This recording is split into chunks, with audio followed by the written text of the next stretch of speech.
Gari navugaga navuga inyuma yawe.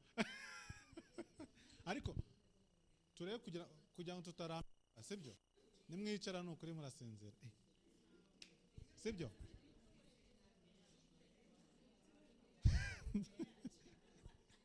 So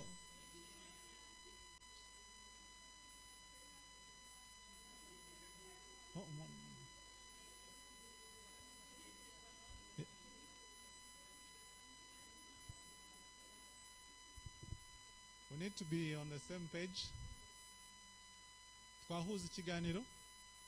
Bamwe ko mfite iminota mike yakwa ko mfite gahunda nyinshi umugoroba this afternoon, ariyo mpamvu nakifuza ariko tugerageza kujyana kugira ngo tagira utakara kandi byamvunnye cyane kugira ngo bino bintu bitegure. Impamvu byamvunnye nuko nabazirikanye, sibyo? Ubwo nanjye mwaba mumfashije mukankozaho naba nakosheje kuko byo umwana ushaka kwibeshya, sibyo se? Ariko no kugira ngo tuganire dufashanye ibyo turimo gutegura bigene neza. Nkuko bibabwiye nitwa Ndayisaba Odise, bamwe muri mwe turaziranye, amahugurwa atandukanye twaje dukorana, and I lead a company called Continuity Group, not community but Continuity Group. Yes, Continuity Group. So we are strategy and execution firm, and our job is to help our customers win the business race. Nabwo mwicaye hano nakeza ko buri wese arimo gutekereza business ye, sibyo se? Arimo gutekereza concept ya business hano. Ari nshaka kubabwira nuko more than the businesses mufite, impamvu dufite kino kiganiro nonaha, impamvu mukene kino kiganiro no kugira ngo mbabwe yuko the number one business ari mwebwe. Mwari mubizi? Nubwo mufite ibigo muhagarariye, sibyo? Ariko tekereza cya kinyamakuru cyawe cyabaho utariho.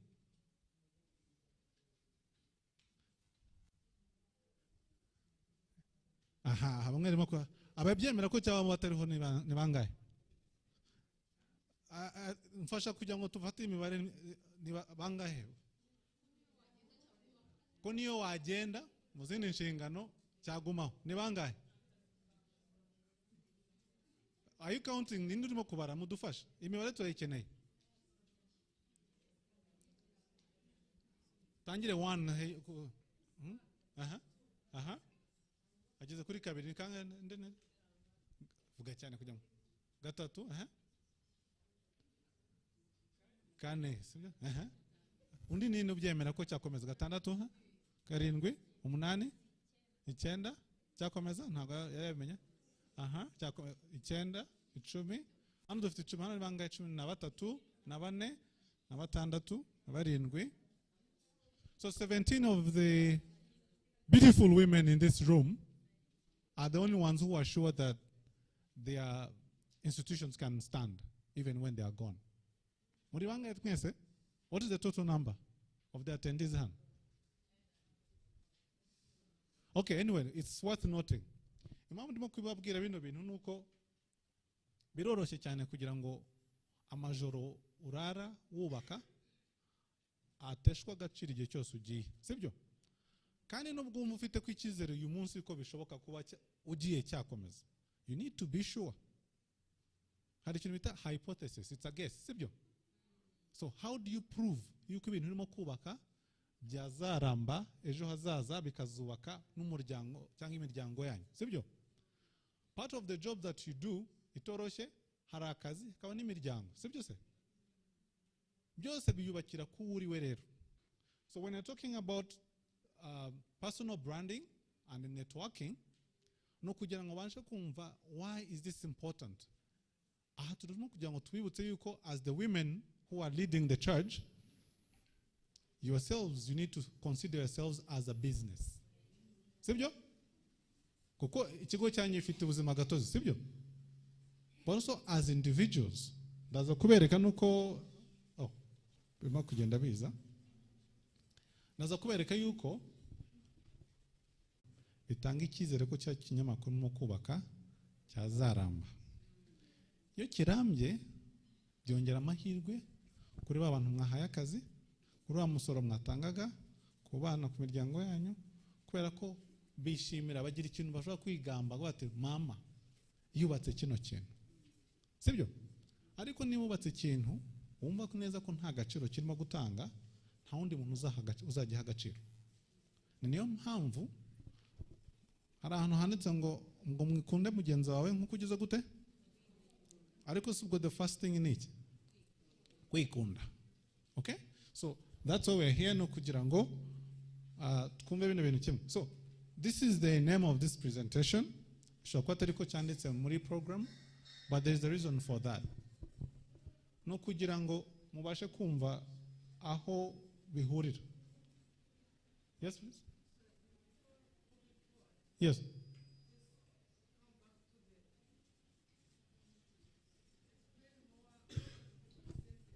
We need another microphone, please. Someone with a microphone.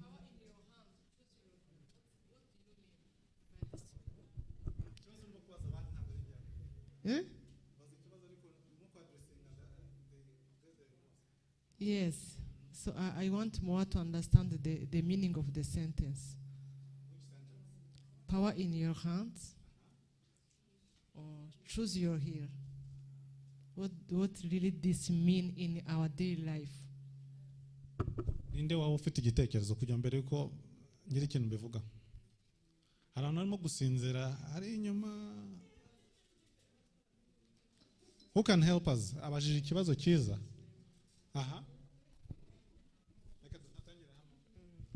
What I think it's you are the one, you have to control everything. You have the powers in your hands, of course. You are the one to decide what to do and what not to do, and to the progress of your life. Mumhera mashi. Abatanze amachi n'abakangutse. Murakoze, urebye ntago njya kure y'ibisobanuro, wenda ndabivuga mu bundi buryo. Uko icyo mbona ino sentence imininga nuko umuntu afite ubushobozi bunewe bwo guhitamo icyo ashaka kandi ashoboye. Undi muntu afite ikindi gitekerezo hano? Hari umuntu, ari abantu bicaye hano ariko? Hari abantu bicaye hano bafite igitekerezo?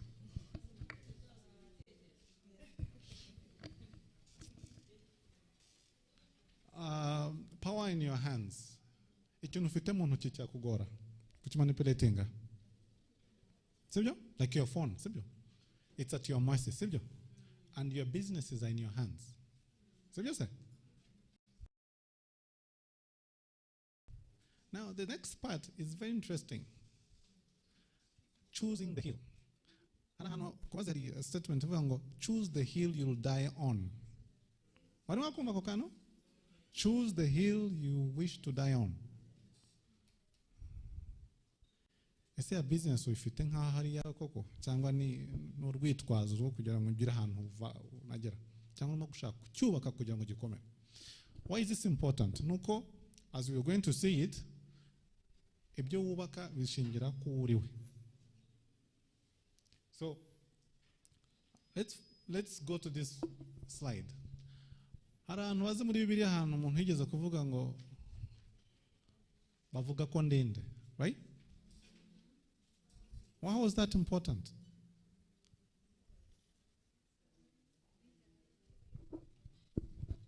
In my opinion, I believe I cannot tell people who I am before I already know who I am myself. Ntago nabasha gusobanurira abantu undi we ntarabanza kwimenya njyewe ubwanjye. Okay, that's an interesting one. Undi ufite ikindi gitekerezo? Why is that important to this conversation dufite nona? Kuko yakibazaga abandi bantu bagendanaga, sibyo se? B'abanyeshuri, sibyo? But why did he care icyo abandi batekereza? Bavuga ko ndinde, sibyo se? Reputation. Ntekereza ko hari icyo abantu bagutekereza kuri cyo, hari n'icyo wowe utekereza kuri cyo.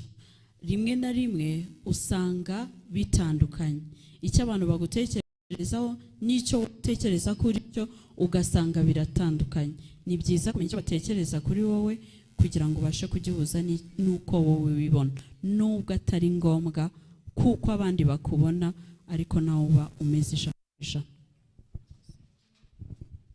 Thank you very much. Hari tension buri gihe mu kubaka uriwe kubaka izina ntujya uvuga kubaka izina hari utekereza ko uriwe hari n'uwo bagenzi bawe batekereza uwo uriwe sibyo niki igomba guha imbaraga rero muri ibyo bintu bibiri kuko kimwe gishobora kugusenyera ikindi kikakubakira turi kumwe kuri tudatfa so ahanga no kugira ngo mwumve ko hafi yanyu hari message mukomeje kumva ariko you need to personalize kugira ngo mwumve in your business what role you need to play. So there's some guys since niba uzi umuntu wari winning Oprah famous Winfrey no mugabo cyangwa okay now I'm very interesting so she's very popular as you can see everybody knows her afite imyaka 70 70 years. Why is this important? Noko, of all the people you know, she's worth about $2.5 billion.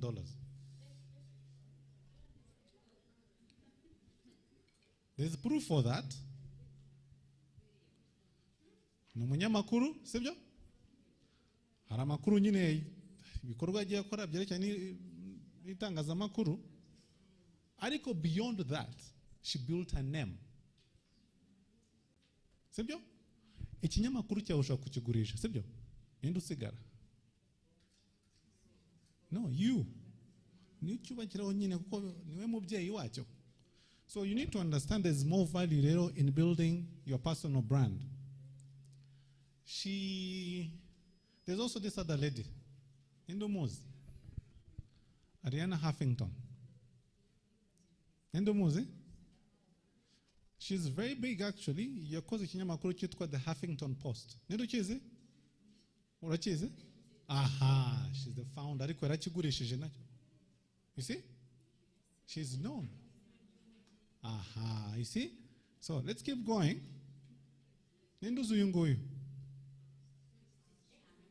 Christian Amampoa. Aha. How do you know her? Umuzi gute?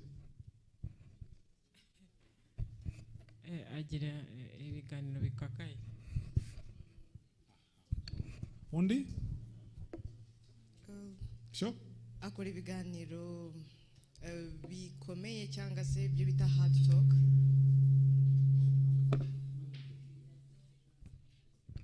Akora ibiganiro bikomeye cyangwa se ibyo bita hard talk ariko ibiganiro nanone abantu benshi batinya gukora harimo n'abagabo ariko ni ibiganiro byiza kandi byubaka. Afite imyaka 66. Ano atakenya kujya muri retirement? Okay, so far so good. Ariko, please follow this. Zen Virgie. Endomozi. Aha. This is why it's very important.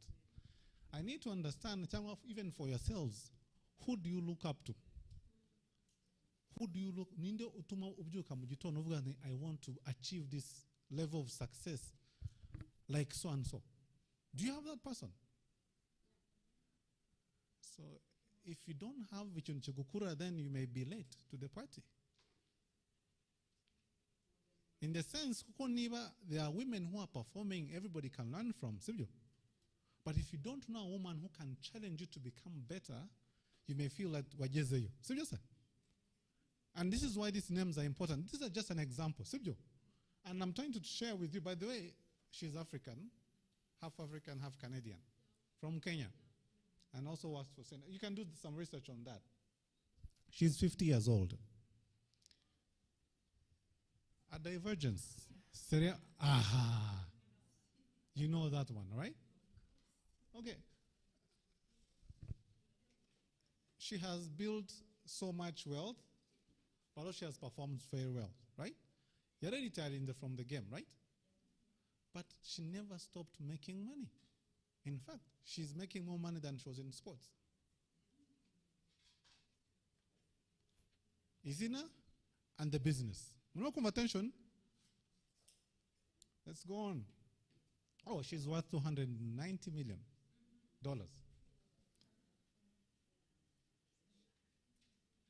Kuvijaya Jamari retirement in 2020, she has earned about over $95 million. Now, you know, personal brand, changwa, networking, professional networking, we're talking about brands. But what is a brand? Ayamazina Murayazi, they are familiar, right? And there was the Louis Vuitton.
ukeneye gucukumbura kugira ngo uvaneho urwikekwe. You'll get a scenario how amagambo nka branding byose bikoreshejwe cyane sibyo se. Navuze ko as part of the definition brand is an identity but also the story sibyo. It could be what you sell all that, but harina hamwe ujya ngo branding sibyo se. What do you think branding is?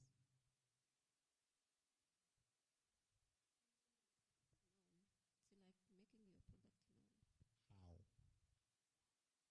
like making your product known. How? Making it known, but how? I want you to understand that the key word, positively. It could also be negative. Yes? So the ing part of Onakuri branding is a process. So there's a brand and there's a process of building a brand. And the process of building a brand could include the logo, how you dress, the clothes you choose, the bag, the stories you tell, they can all be part of the branding. Because it's every day, right? It's a process. And that process comes back to the brand.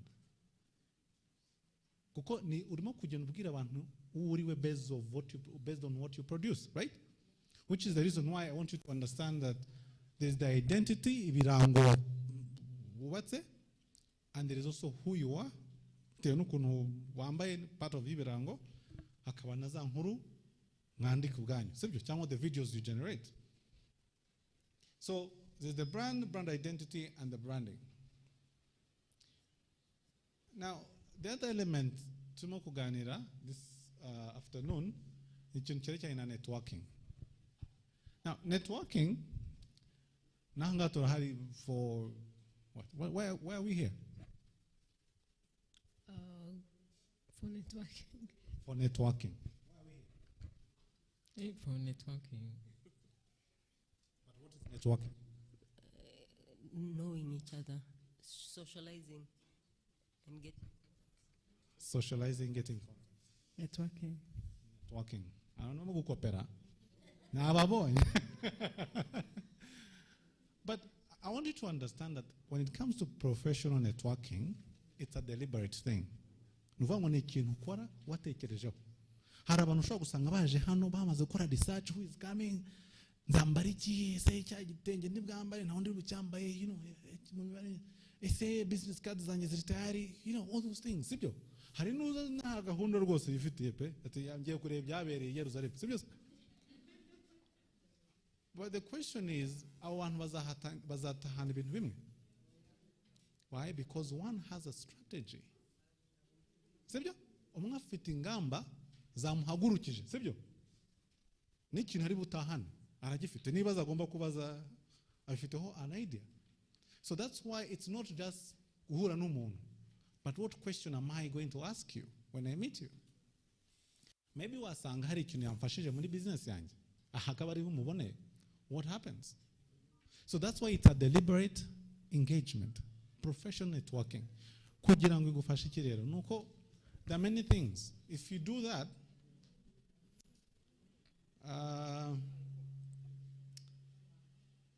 one of the things they'll know what you stand for. Ndabesha? So my name is so and so, ukavuga izina ryawe, icyo ukora, ese uharanira iki mu kinyamakuru cyawe. It's part of what you're doing. You're sharing your purpose. Why do I need you? Why do you need me? In one of the other Women in News events, I think there was someone who talked about how women do not support each other. I remember this was mentioned. Is that a problem? The fact that women do not support each other. Is that a problem? Why is it a problem? Oh, there's a microphone there. Really, you can't work alone. You need support from your colleagues, that you work together, that you do the same things or other things, but you need support from others to succeed. Thank you. Thank you very much. I have a different view. Maybe you don't need to support each other nkuko mubiproving all the bridge. It's not me who's proving it, it's you. Ndabesha? Ntabwo ari njye ubabwira ngo nimukorane, sibyo? Isn't that correct?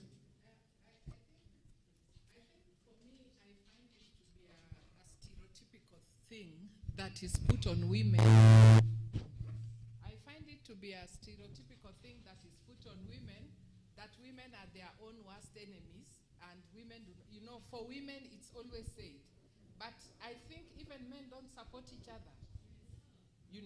Even men gossip about other men. Is it a big deal? No. Why is it that when I don't support Anne-Marie here, then it is being said, oh, you women, you don't support each other. But when he doesn't support that man there, nobody speaks about it. So I'm thinking it's very stereotypical, and it is okay for a woman not to support another woman, but why is it that the burden of support is put on a woman? I think she's preaching to a choir, right? There is a need to understand competition. Sibyo? And I think this is not about being a woman or a man. That's why she's talking about stereotypes. Right? Okay. It's different because what women need in supporting each other is different from like saying abagore ntibasupportingana bikavugwa n'umugabo like that. Ikibazo kiriko akenshi usanga abagore basenyana for the issue. Ushobora gusanga bari bakeneye gusapotingana kugira ngo zumvikane, niho haba hakenewe ko haba synergies, haba ibintu byo gushyira hamwe kugira ngo barusheho kugira imbaraga. Ariko ntago wavuga ngo competition izahoraho abantu bareke gushyira hamwe. They need each other. Ibyo ni wanze ukunze niwe wabihindura. In this world you can't live alone. Okay, she has a different opinion.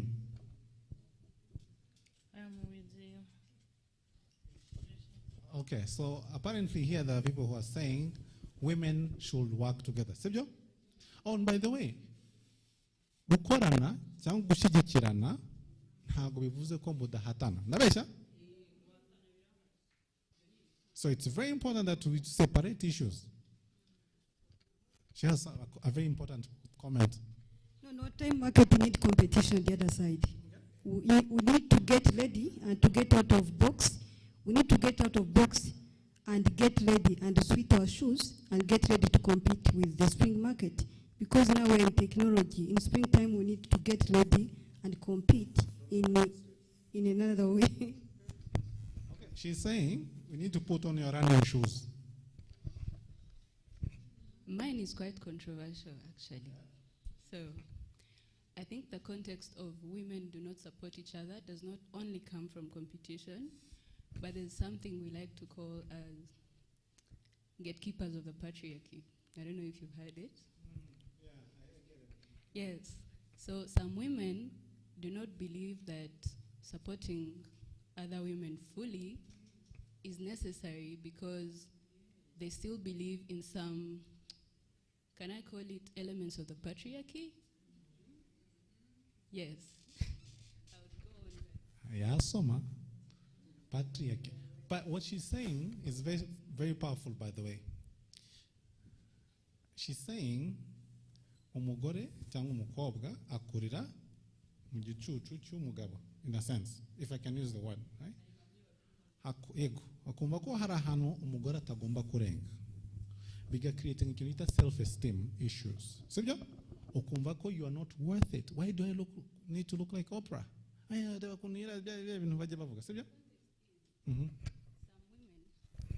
Some women, I'm sorry, but especially those who have been like born before the millennial age, yes, they do not believe in some things that a woman can do. Let's say I have dressed in a certain type of way and they're going to tag me as an immoral person, but I'm just dressed like that because that is how I express myself. Like what I do, my style of writing, my style of photography, some women will not support it because they believe it is not right for a woman to do. But it's rooted from elements of the patriarchy from back then. men were not allowed, no, women were not allowed by men to do certain things, so they still have that idea of we should not do this because, yeah, such and such. kuvuga ko hari mu kintu cyitwa generational gap, okay? So hari conflict bishingiye ku myaka na generation ko zitandukanye. Umwe yabona yambaye deshire akaba atari kuri muntu noneho ni mu ntoki, okay? Isn't that what you're saying? No, that's what she was saying. That she's saying yes. Nukuvuga ngo hari ahantu, okay, but you can. Njye numvise avuga ko hari ikibazo kijyanye no kumva ihame ry'uburinganire mu buryo bumwe cyangwa ubundi, ku buryo ushobora gusanga hari abagore badasapotingana cyane cyane mu bintu kubera kugira ngo batiteranya n'abagabo, kubera yuko hari uburyo nyine isi yari yubatse iha umugabo agaciro, noneho hakaba abagore badasapotingana cyane cyane kuri icyo kintu cy'ihame ry'uburinganire n'ubwuzuzanye, bityo ntibumve n'imbaraga zabo zo gusapotingana ko zikenewe kugira ngo bibashe kumvikana. Naho ngaho nge numvaga yahereye ajyana igitekerezo. Ngiye nkurikije uko nabyumvise, niba atari byo uratunyomoza. Yavugaga yuko umugore atinya gushyigikira mugenzi we wazamutse cyangwa wakoze igikorwa kigaragara, avuga ati yakabije, yakoze ibintu by'abagabo, ubundi kuki namushyigikira, yambaye gutya kandi bitemewe, ubundi kuki namushyigikira. Mbese ukumva ni nkaho yashatse kwijyana mu rugamba narurwane wenyine. Nibyo? Kuki yambaye igitenge nacyo kikaba ikindi kibazo. No, by the way, all the arguments can, burya umuntu kwanga impamvu ingana ururo, sibyo se? Any reason can suffice, sibyo? So these are things you can have issues in terms of networking, you can raise those issues. Ariko icyo nababwiraga cyambere is that your brand needs to have a strategy, because muzi ko hari izo tensions zose zihari. So ukeneye kumenya uriwe kugira ngo once you come across those tensions umenye uriwe uvuga ati this is what I will die on, this hill I will die on as this person. Ubwo niyo mpamvu najya ngo wumve ko why this is important. Okay? So kandi urabyumva as a brand, bya nababwiraga uburyo wambaye it can also elicit some emotions, right? You look attractive, right? Because of how you dress, perfume, all those things can make up that element. Bivuga ngo you need to be aware of that. Ikindi kintu no kugira ngo umenye za values, za ndangagaciro, ntabwo abantu bazihuza. But which ones do you choose as part of your personal brand and networking purposes? So some tips najya mbabwire rero, quick ones. Kutazi ndangagaciro ze, please take time uzimenye, sibyo? So you need to be honest and make sure that you have this together. Another thing is, of course, there are issues that you may always come across, sibyo? You need to know that hari ibyo ushobora gukemura muri society, hari n'ibyo udashobora gukemura, so ukabitandukanya. Ikindi kintu uko uriwe, you need to have a statement uvuga ngo ngende umuntu umeze gutya, ukamenya ko uwo muntu ari uzahora niryo darapo ryawe, ibintu bikuranga bikaba bizwi. Ikindi kintu nuko you can share the presentation, sibyo? Another thing you need to know nuko more than how you look, nibyo wandika bikeneye kuba consistent. Nta kuntu wakandika ibintu binyuranye n'uriwe. You're creating confusion and messing up your brand, and yet you're building one thing. So you need to be consistent as a key thing as you build your brand. Can't even nafasha muri networking. Oh, while you are looking at Oprah and of course appreciating the job she has done, it's good to also to look at what is going on for the platforms zihari mwakifashisha for networking, like LinkedIn. Ni bangahe bazizi? 3, 4, 5 people. LinkedIn.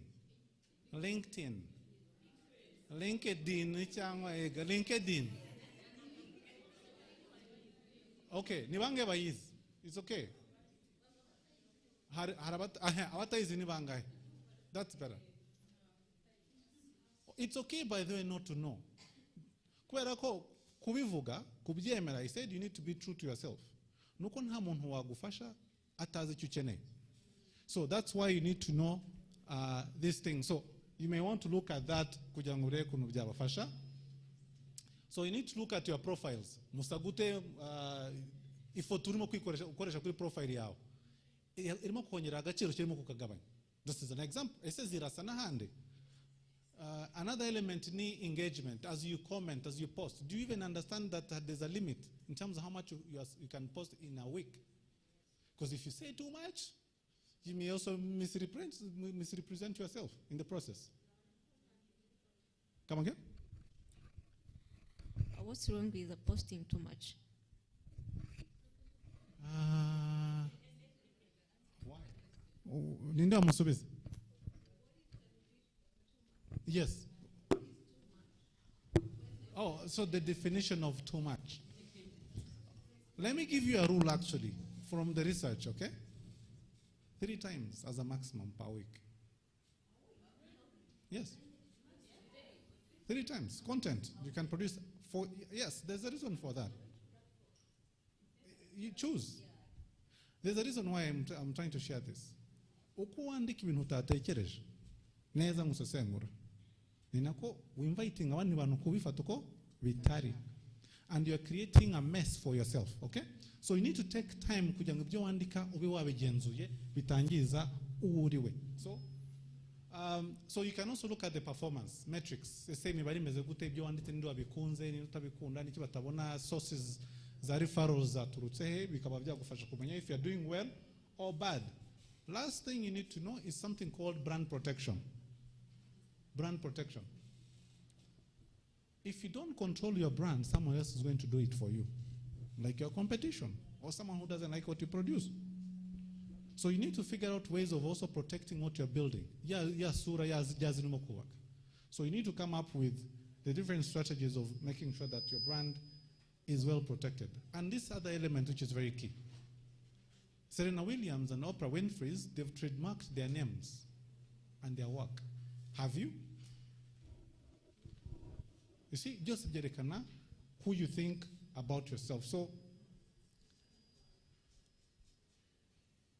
what I'm trying to share with you here is that you need to build trust with your audience. Ariko umva niho bigomba gutangiriraho. Wigirire icyizere kugira ngo n'abandi barimo kukureba consuming what you're producing babashe kubigirira icyizere, okay? And they're going to reward you for that. And as you're here, of course, you're going to exchange contacts. But more importantly, don't leave the way you came.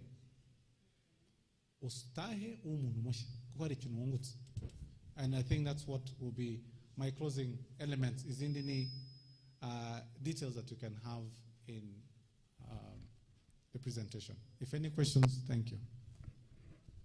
Thank you so much, Odis. Arakoze cyane Odis ku kiganiro cyiza aduhaye cyane networking ariko turifuza iyi presentation kubera ko baciyemo wiruka. I just want to ask, is there a difference between trademarking your name and patenting your name? And does it come with costs? Does it come with costs if I have to trademark my name? Because you've given us a very good advice, but some of these things come with money. Thank you. That's a very good question. By the way, compliance, regulatory compliance, trademarking, it's a cost, it involves money, it's an investment. You're protecting your name. Okay? Oh, by the way, there's also something called cyber squatting. Someone to say that they are Caroline and because she's famous, they're going to be doing other things that are not related to her name, using her name. Of course, so there are laws that actually punish for that in some countries, but in some countries they don't. Why is it important to consider that? They go together. So it's very important that trademarking, you said about patenting, you can only patent a system, okay? But a name is just a name. But other things like you can trademark, let's say how you design the chair, the desk, the bottle, the iPhone, all these things. So because that's a product with tangible elements. So those are the things you can patent or copyright. There are also copyright issues that you need to be taking. But there's investment that needs to go into that. So it's very important that those considerations are made. And the challenge I have for the women is again to understand competition. Competing does not mean that you kill each other. That's not what it means. It does not mean that when I succeed, you fail. Why can't we all succeed? Those who understand that can show others how it's done, right? Let's avoid those who don't do, those who believe can put their hands together or their work together so that they can show those who are late to the game how it's done, right? Mu buryo kugira ngo mwirinde ababadindiza muri wa muvuduko w'iterambere. Thank you.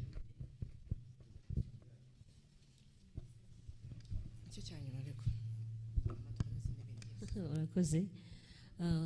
Turi kuri biriya bya branding nagize ikibazo cy'uburyo umuntu ashobora kwibrandinga cyangwa se kwimarketinga ariko ajyanye na character, how to manage your character. Thank you.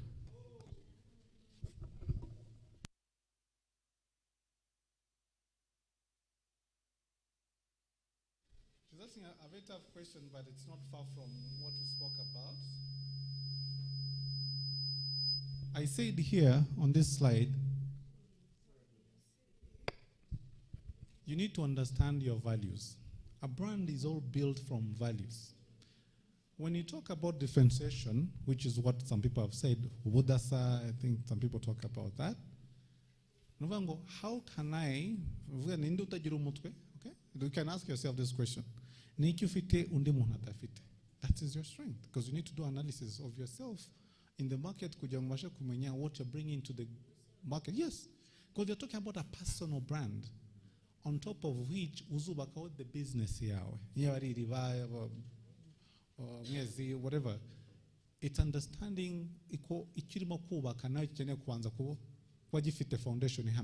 And then ndaga gaciro nyine icyo zikora ziba zinfusinga cya kintu mo kubaka nkuko umwana wawe afite ibintu muhuza yakora ibintu vata ariko ntabwo ari umwana wanjye, because you already know ibikuranga nibihe nibigomba kumuranga nibihe bivuze ngo iki indanga gaciro. Okay, so hari nibitesha gaciro rero, and there are things you'll have said ibintu ntabwo mbyemera, I will not associate myself with these things.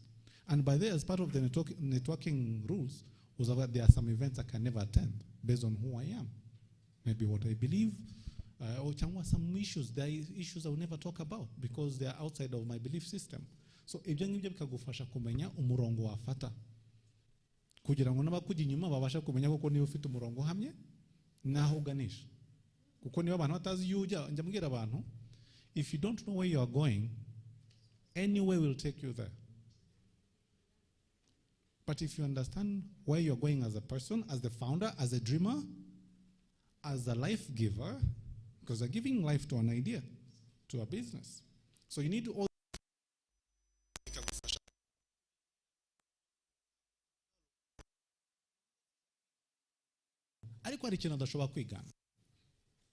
who you are and how you do things. And that's the brand you need to talk about. Thank you very much. Odis. Yes. Yes, thank you so much. Ladies. Yes.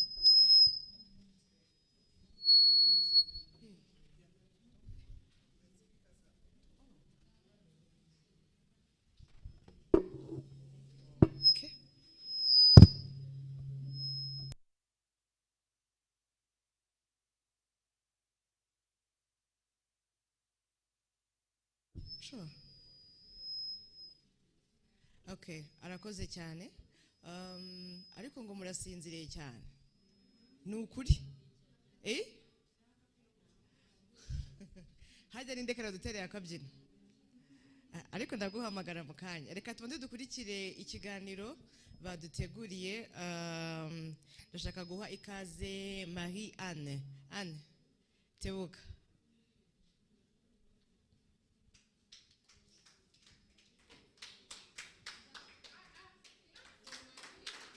Harimo n'ubugome.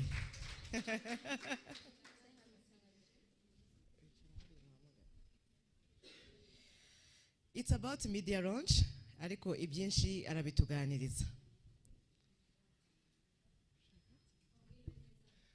Mbere yuko navuga ndashaka kubasaba mwihangane, sibyo dushigaje akanya gato, hari abantu muri muganira hari inyuma, habaye inama nyinshi. Mwihangane dukurikire, dushigaje akanya gato dutahe, hanyuma twumve kino kiganiro tugiye gukurikizaho. Murakoze.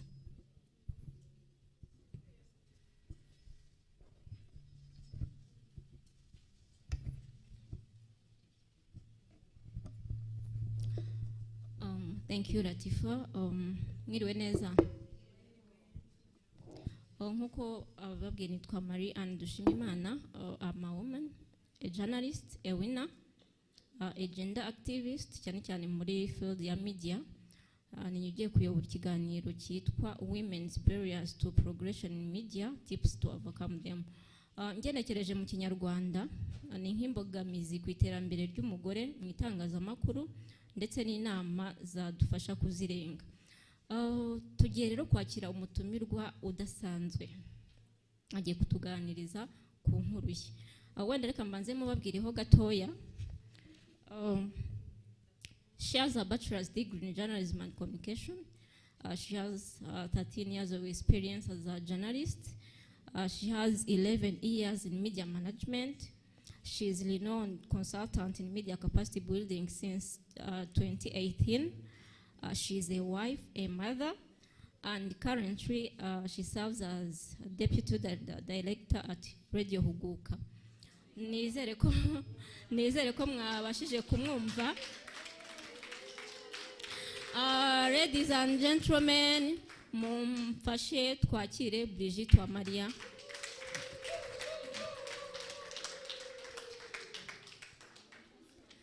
You're welcome, madam. Please take your seat. Brigitte, maze kukuvuga mu nabyita mu mpine.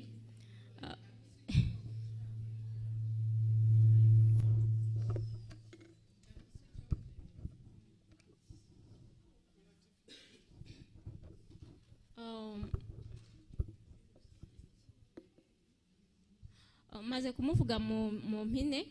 Brigitte nagerageje kubunagura CV yawe, ariko mu by'ukuri imyaka 13 uri mu itangazamakuru ntago ari ikintu ngiye ubwanjye navuga. Ndabizi neza ko I've missed so much. Can you please tell us about yourself? Tubwire muri make Brigitte wa Maria ni muntu ki. Reka tubariho dutangirira. Murakoze. Arakoze cyane Anne, kandi namwe ndabashimiye kuba mwahisemo gufata uyu mwanya ngo tuganire ku rugendo rw'umunyamakuru w'umugore mu buyobozi bw'ibitangazamakuru ndetse no mu itangazamakuru muri rusange. Brigitte Maria rero mureba hano imbere ntago ari umuntu udasanzwe nk'uko Anne yabivuze. Ni umugore usanzwe, ndi umubyeyi, kuko iyo ngeze mu rugo nitwa mama. Ndi umukobwa w'umuntu, ndi murumuna na mukuru w'abantu na mushiki w'abantu. Rero niyo mpamvu ndi kuba ko ndi umuntu usanzwe, ntago ndi umuntu w'ikirenga. Hanyuma mu mwuga w'itangazamakuru nk'uko yabivuze mazemo imyaka 13. Natangiye ninjiye mu itangazamakuru mu mwaka w'2011. Icyo gihe nari ndimo niga mu ishuri ry'itangazamakuru, ishuri rikuru Gatolika rya Kabgayi Iseka. Nigaga itangazamakuru rero. Mbere yaho hari ahandi nabanje kunyura, hashobora kuba ari naho hatumye wenda ngera ku ntambwe ngezeho. Ariko urumva imyaka 13 mu myaka 44 mfite, ntago ari igihe gito yamaze muri uyu mwuga. Murakoze cyane, birumvikana ntago ari igihe gitoya.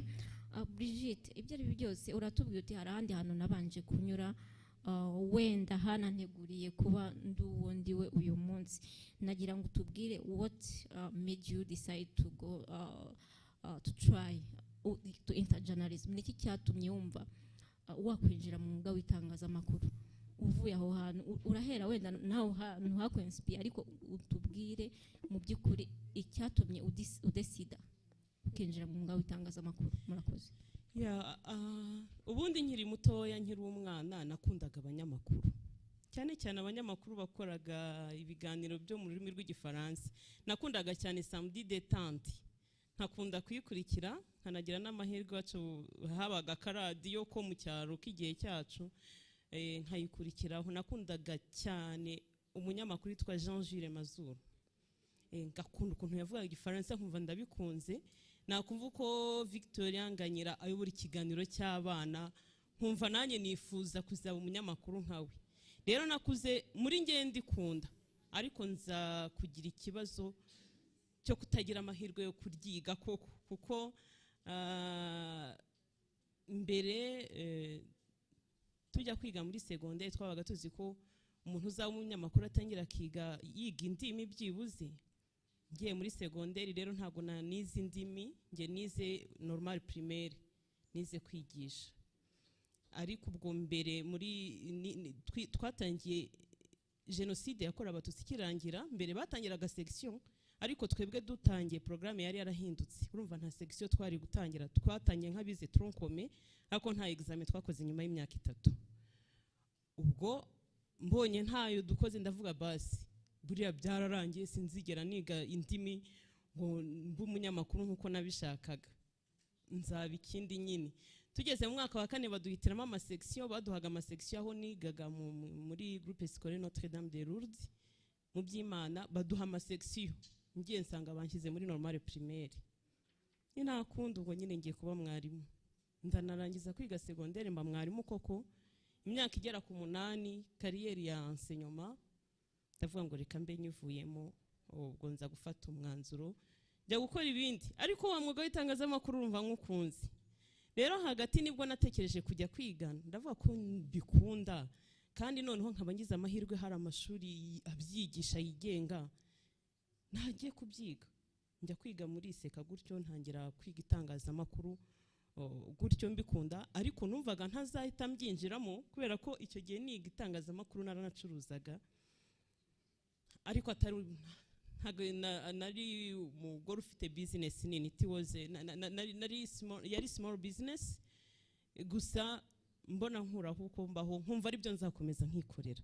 Ntabwo rero numvaga nzajya gukora umwuga w'itangazamakuru nubwo naryigaga, naravuga ngo ngire ubumenyi. Ngiye muri stage rero kuri radio Huguka, none ndaga kugira nkubaza ngo imbarutse yabaye ihe, none kwinjira muri wa mwuga wumva gutingiye kubyiga, wenda mbe pozinze mbe ndaho gatoya nta umenye nzinjiramo, none imbarutse yabaye. Nagiye muri stage kuri radio Huguka muri 2011. Ndebye ukuntu abanyamakuru babaho numva ndabikunze. Yego numva ndabikunda, mbere narabikundaga yego, ariko kuko numvaga mfite ukuntu mfite umurongo nahaye ubuzima bwanjye, numvaga atari ikintu nzahita nkora. Ndebye ko abanyamakuru babaho, ndebe ukuntu bajya mu baturage kuzana inkuru, ntangira kubona success stories, ukuntu bagendaga bafasha abaturage bakabakora advocacy, ibibazo bihari muri communauté, nkabona abayobozi barabikemuye kubera byavuzwe kuri radio. Ndavuga nti bya bintu ningira akamaro cyane. No kwigisha ni byiza, no gucuruza ni byiza, ariko ibi nabyo ni byiza cyane. Nuko ndavuga nti kuko ari nabyo nize, rero reka nshaka ukuntu mbikora. Mu by'ukuri ninjiye kuri radio ndi umu volontaire, mvuga ngo ni nka pastor, kwa kundi uvuga ngo ni kariyeri wize. Ubwo nyuma ya stage nahise nkomerezaho nyine na volontariya, nkavuga ngo ni kariyeri umuntu, ni ibintu umuntu yize, reka nkomezeyo njye mfata umwanya mutoya muri wa mwanya wanjye mfite w'imirimo yindi nkora, ngende njye gutanga ibiganiro nanjye nk'abandi. Urumva rero natangiye numva atari ikintu n'ubundi nzatindamo cyane, numva ari ikintu nkunze cyane. Ntabwo cyari ikintu numva ntegereje amafaranga yo kubaho. Mu by'ukuri numvaga ngikoze kuko ngikunze. Ninjiye rero mu itangazamakuru kuko numvaga ndikunze, atari uko nari ndikeneyeho amaramuko. Uba winjiye mu itangazamakuru mu stagiaire, umaze umwaka umwe, umaze imyaka 2, 3, 11, 13. Ushobora kuba ari urugendo rwari ruryoshye cyangwa rufite tubabari tunyuze muri urwo rugendo. Rwari urugendo rumeze gute?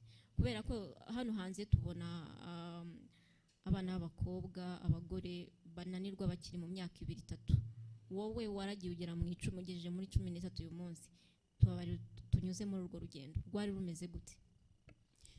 Hanara urangoye. urugendo rw'imyaka 13 ndagerageza kuvuga biki, uragerageza uvunagure, ndavuga biki kuko ntabwo navuga kimwe ku kindi ngo bize gukunda. Urumva kuko numvaga mbikunze muri urwo rugendo, ntago ari urugendo navuga ngo nasanze inzira iharuye, kwanza kuko numvaga atari ikintu ntegerejeho ibyo kuntunga no gufasha umuryango wanjye gusa. Nicyo kintu cya mbere cyanshyigikiye nk'umugore. Nari mfite ahandi hantu nkuru uburyo bwo kubaho no gusapotinga financially my family. Nkavuga ngo naravugaga ngo ngiye ikintu ngiye kubaka hariya ni CV, experience kwiga. Ntangira gutyo, ubwo ni mu 2011 2012, numvaga 2012 mu kwa munani contrat nari mfite nibwo yarangiraga volontaria. Irangiye naravuga nti ngiye kubihagarika, nikomereza ibyanjye n'ubundi bintunze buri munsi. Ariko kubera muri cya gihe passion nari mfite n'urukundo nari mbifitiye, nakoraga, navuga ngo nakoraga kurusha n'abahembwaga icyo gihe. Singiye kugirana hano na bagenzi banjye nahasanze, n'abahembwaga nabarushaka gukora amasaha. Byantunguye kubona arahasanze abantu bafite experience, bafite umwanya, ariko kwa kuri nahagiye mpakunze akazi nkagashyiraho umutima, navuga n'imbaraga birenze na wa muntu, bakanabona yuko ikintu cya mbere cyari kimfasha ku mutima ari ukugira ngo mbyige, nubake kariyeri, nubake CV. Icyo ngiki, iyo passion, izo mbaraga, kumva mbikunze gusa nicyo cyatumye mba promoted ku nshuro ya mbere. Mba animatrice en chef, nagiraga sense de responsabilité cyane, kuko niyo wambwiraga ngo uze gukora iki nagombaga kugikora kandi kwisaba mbwiye. None nkaba strict cyane, kuko iyi saha yanjye yarengaga ntabwo ashaka kumbwira ngo none ni mpagumi, kuko ruva nacunganaga n'akazi. Naravuga ngo ndakora akazi ariko mu gihe twumvikanye. So mu kwa 9 nakomeje gutyo, ubwo na animatrice en chef abafite position itoroshye ku radio ivuga amajwi, abagomba kuripotinga, abagomba kuyobora abakora muri service ya animation, gukurikirana amathematika, amatopics y'ibiganiro. Ibyo byose ubwo nibyo nakoraga. Urumva byamfataga umwanya nabyo, uko nabyitwayemo rero nanone muri iyo nzira nibyo byaje gutuma mba promoted mu kwa 9 2013, mba deputy director wa radio. Kuva icyo gihe rero kugeza ubu niwo mwanya nkiriho. Nari ngiye kuvuga ngo narasigingiye kuri uwo mwanya. Ikigaragara nuko ari umwanya uri hejuru cyane, bura uzavuge ahandi harenze. Brigitte, imyaka 13 irageze uri umunyamakuru. Noneho ntabwo uri umunyamakuru gusa, uri umunyamakuru w'umugore. Umunyamakuru w'umugore, uri umumama, kandi tuzi ibibazo byinshi bibangamira abanyamakuru b'abagore mu Rwanda, si no mu Rwanda gusa, ni kwisi yose. Reka mbibutse wenda some figures za issues zibangamira abagore mu itangazamakuru mu Rwanda. Hari survey iherutse yakozwe ngira ngo muri 2021 yitwa Barriers to Women Journalists in Rwanda, yabaye conducted by African Women Media. Yagaragaje ko 45% of women media mu babajijwe bahuye byibura na sexual harassment. Noneho iyo ubungubu byibuze turajya mu nama ukabonamo abadamu bayobora ibitangazamakuru, bagatanga ijambo, bagatambutsa ibitekerezo. Icyo gihe twabaga turi bake. Honestly, hari igihe twajyaga nko mu nama ugasanga ntago turenze 3-4. Nibuka ko umudamu twajya duhura mu nama ni Peace, ni Grace. Solange icyo gihe yaratabara ku mwanya w'ubuyobozi bw'ibitangazamakuru. Yari Peace, yari Grace mu kinyamateka. Ugasanga twabaga turi bake. Iyo yabaga ari batume nk'abayobozi b'ibitangazamakuru gusa, wasangaga turi bake cyane. Gutanga igitekerezo rero mu bagabo bangana gutyo, ubwabyo ni rwo rugamba rwa mbere twarwanaga. Ntange nihereyeho, urumva mba promoted, suko hatari abagabo bashaka kukipa position nari mfite. Bari bahari, banafite experience.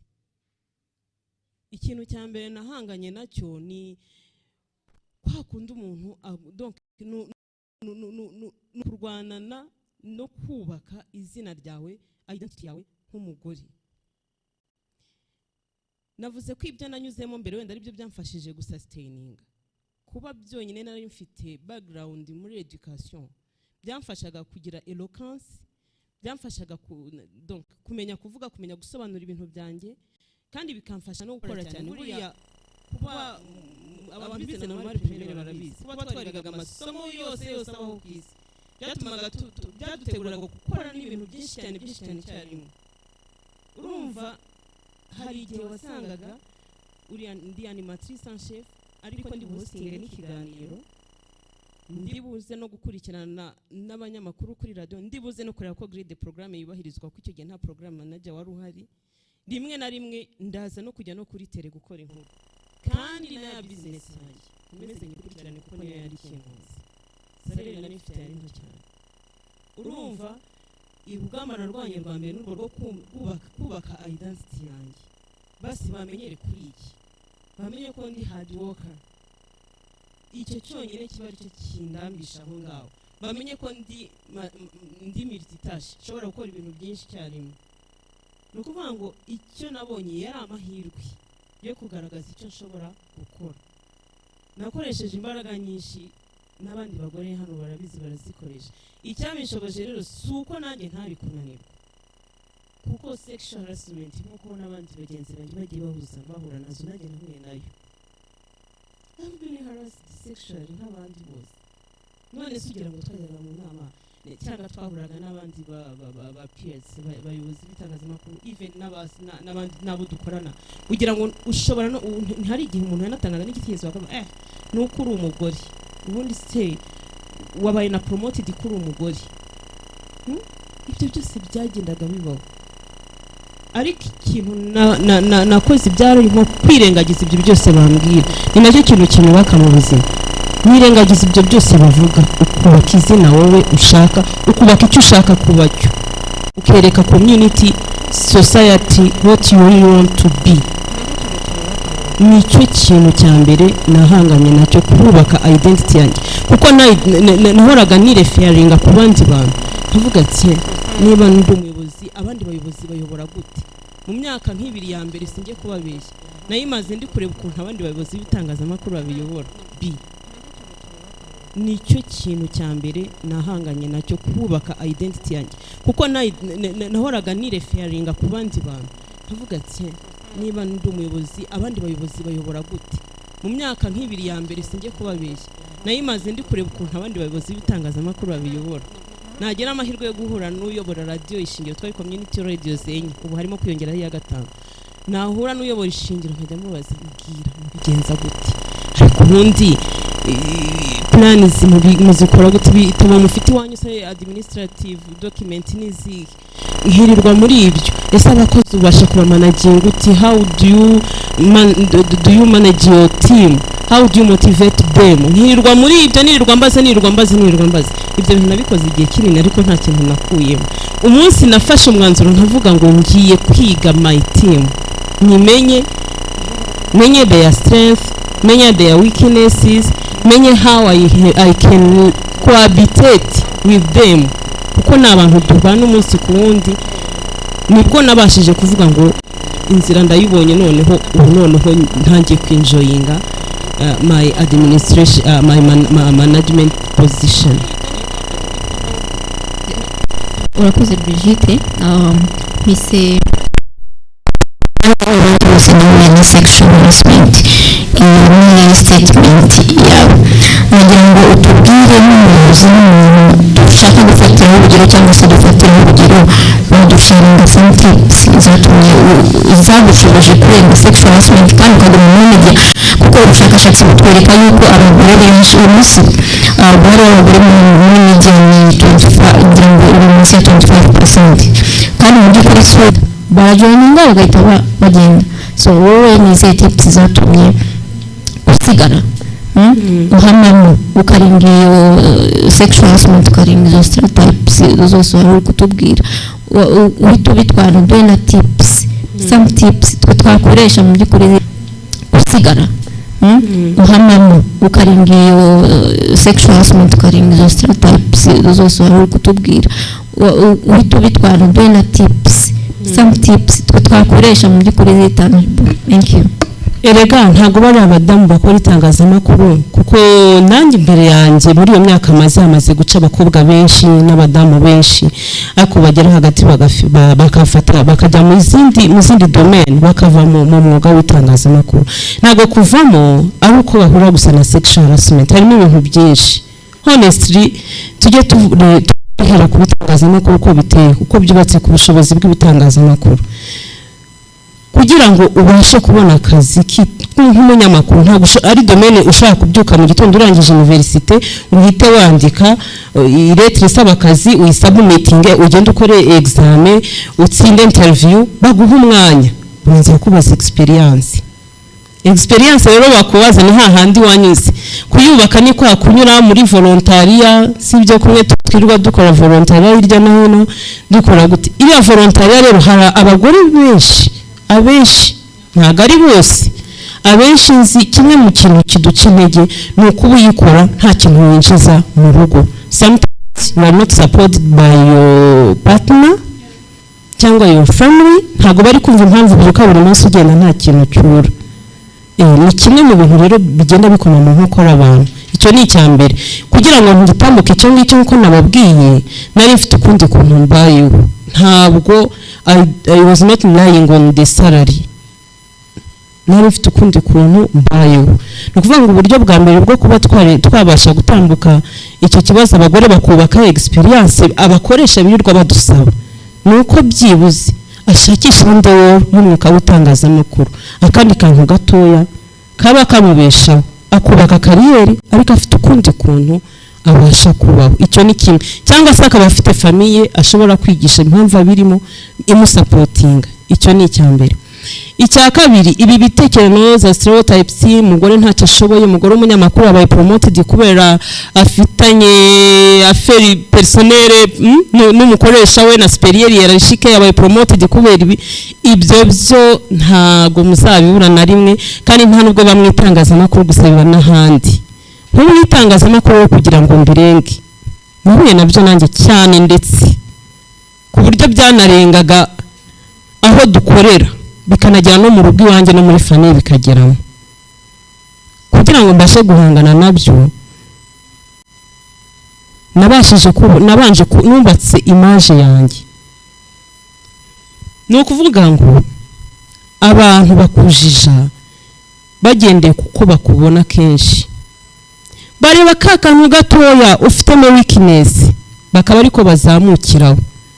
Nicyo kimwe n'abakoresha ngeramo ko muri abadameshi n'abakoresha cyangwa aba colleagues iyo bashaka kuvuga ngo ntago bashaka kuza ngo bakubwire ngo turagupromotinga kuko byagiye kuko twabanje kusohokana twabanje kuryamana abona udafite donc atabonye icyuho cyo kuririraho.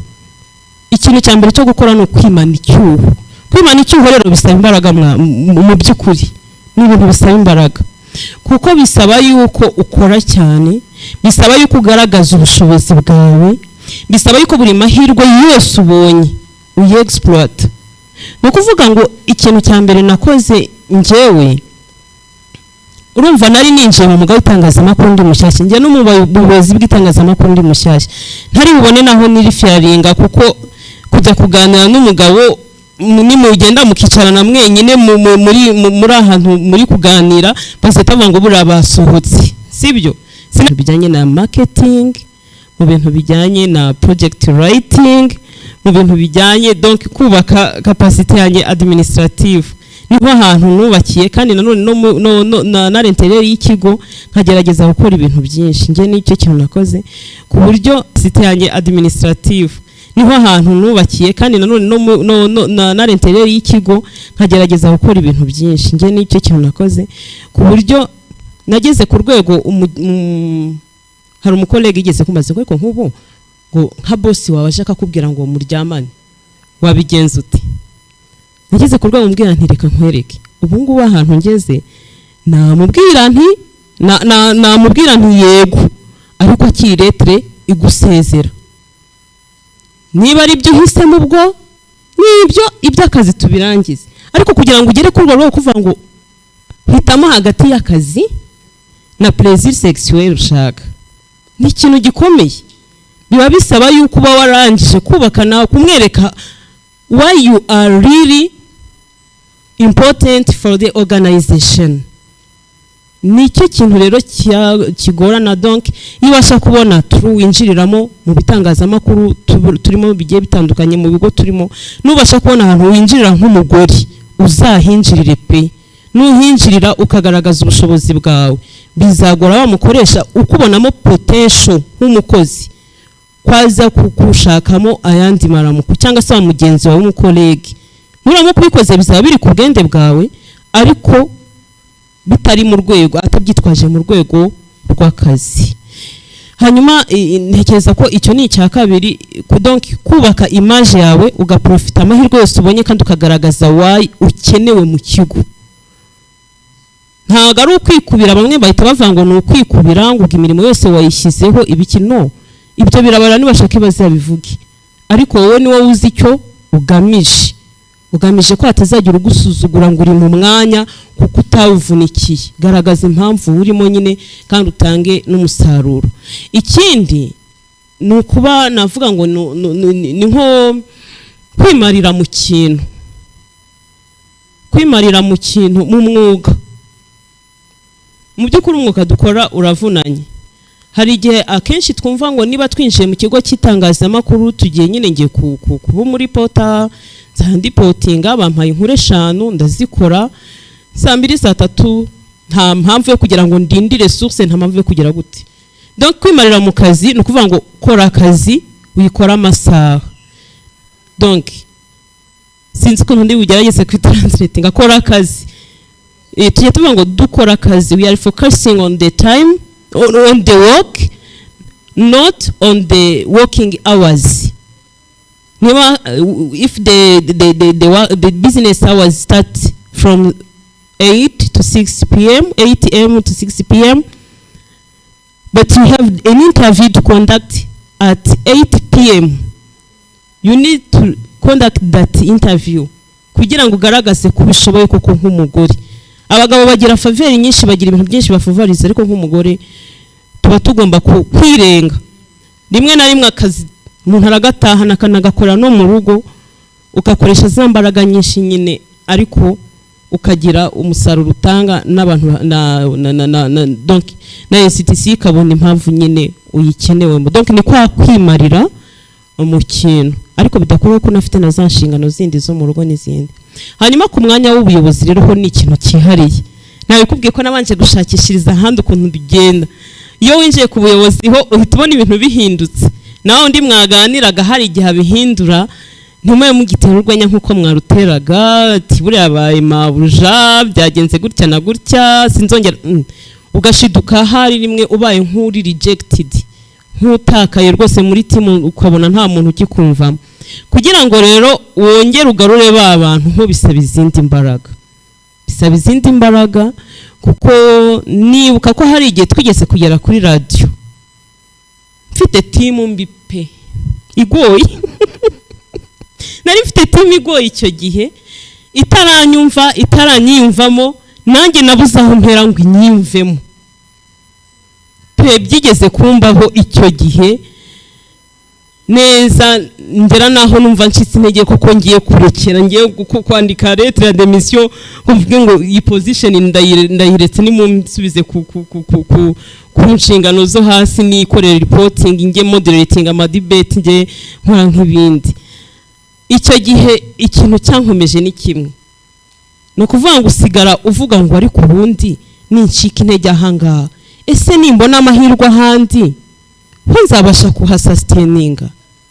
Nicyo kintu cyankomeje icyo gihe no kuvuga ngo mu kazi hari igihe kigera ukumva uracotse birarangiye. Iyo rero ku mwanya w'ubuyobozi rero ugomba kubaka timu ariko ukabanza ukanayiga ukayireba uyu nguyu ni umusazi uraganira cyane uyafite imbaraga mu kazi uyu nguyu ntago ashaka kuvuga ibiri hanze y'akazi. Abo bantu bose ugenda ubafata kandi mukabana nabo professionally kwanza akazi mukacungana nuko mugatunganya inshingano z'akazi ariko ukanakora ku buryo wubaka timu navuga ngo ni team working spirit ku buryo ubafasha n'uwari ufite intege nke akajya ufite imbaraga akazamura mugenzi we ahafite intege nke atari wowe wenyine biturutseho. Ukora ku buryo rero akazi katakubakiyeho, team itakubakiyeho. Nubwo hari wigeze kumbwira mu bakolege ati Brigitte ni motherboard ati ni motherboard ubundi wacu wa hano.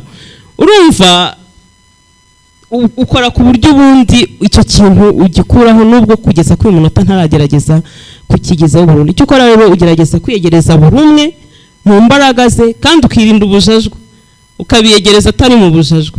Icyo ukeneye gukora ukagikora professionally, abo ukeneye gukosora ukabakosora professionally, n'abo ukeneye gusapotinga ukabasapotinga professionally. So kuvuga ngo mu myaka maze ntawe turagongana, ariko ukamenya uko byitwaramo. Iyo uri umubyeyi rero ho ukayobora abato kuri wowe, uhita ubafata nk'abana kikaba kirakemutse. Brigitte, I guess you went through WIN Leadership Accelerator program. Did you? Yeah. Nshaka kukubaza kubera ko hanga ntekereza ko turi kumwe n'abana bari kujyamo ubu ngubu cyangwa se abamaze kuyirangiza. Hari icyo yaba yarakumariye mu kubasha kurenga izo challenges zose wari urimo urahura nazo muri icyo gihe, cyangwa se gutuma ugera aho ugeze uyu munsi nk'umuyobozi uri strong muri media w'umugore?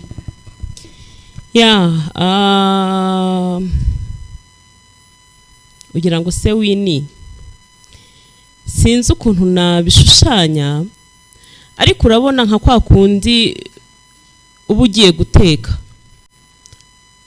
ukabona amavuta ufite ari bube makeya, ukavuga utureka mvangiremo n'amazi nongeremo izindi mbaraga, cyangwa ndebe ukundi mpindura menu yanjye. Impamvu ntanga ingero zo mu gikoni nuko ngikunda. Ukareba ukavuga utireka ntangemo nongeremo akandi kantu, ntange menu yanjye ikunde nyisavinge abantu bayinjoying. Ni nk'uko kuntu WIN nayo yinjiye muri yamfashije muri career yanjye. Urumva nari mfite identity nubatse, nari mfite ubumenyi butandukanye, nari mfite iki, ariko nayo ije hari byinshi byamfashije kujya ku murongo. There is a program called Executive Coaching. It is a program offered to advisory partners. Niho bakunze kwiduha cyane. And we got it last year in WIN Advanced Leadership Accelerator. Iyo programme niyo yamfashije cyane kubaka uburyo navuga ishusho yanjye, to portray my image, my identity nk'umuyobozi w'igitangazamakuru. Kubera yuko mbere yego nari mfite uburyo mbafasha, nari mfite uburyo nyobora igitangazamakuru, nari mfite uburyo nshobora gucoachinga cyangwa ku mentoringa abanyamakuru biwacu, nari mfite n'uburyo nshobora gutraininga abo hanze yiwacu, ariko umurongo nabikoragamo maze kubona amahugurwa, maze kubona iyo coaching ya WIN, byahise bihinduka. Ikintu cya mbere cyahindutse ni nk'icyo ngicyo nari ndimo nkubwira, kumva ko ikigo atari wowe cyubakiyeho, kuko twize ikintu bita delegation. Niba nari nzi yuko ari ngewe ugomba guhosting ibiganiro, ama debate, community debate from the field, niba nari nzi ko ari ngomba kuzihosting, icyo gihe nabonye ko atari ngombwa ko nkomeza kubyizirika, ahubwo ngomba gufasha n'abandi kuzamuka bakiga kubikora. Since icyo gihe debate tubona uyu munsi tuhajya tuzoherezamo abandi, nkaba mpari as a supporter, ariko undi munyamakuru akayobora, kandi nabonyemo abayobora benshi. Icyo gihe nabonye abantu bari responsible.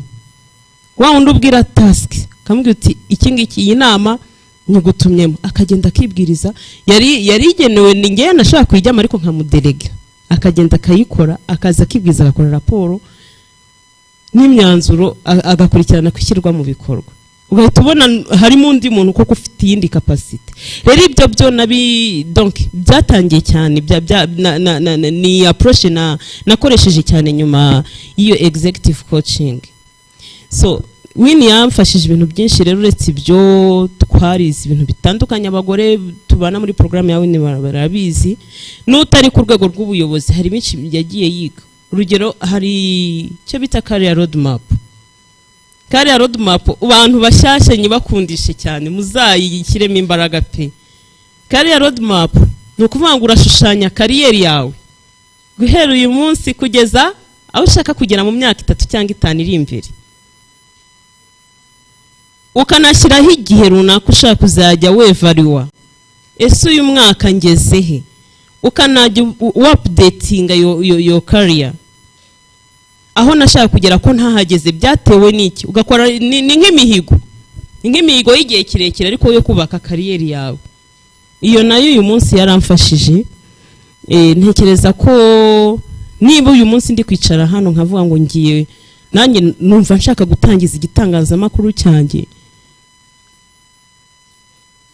nigishaka ikibonurani cyangwa ikintu nukubera nabyanditse muri ya career roadmap kubera uburyo mbifata nk'imihigo ntabikoze naba mfeirinze ngomba kubikora ngomba guhatana mpaka mbigezeho kuko ari umuhigo nahize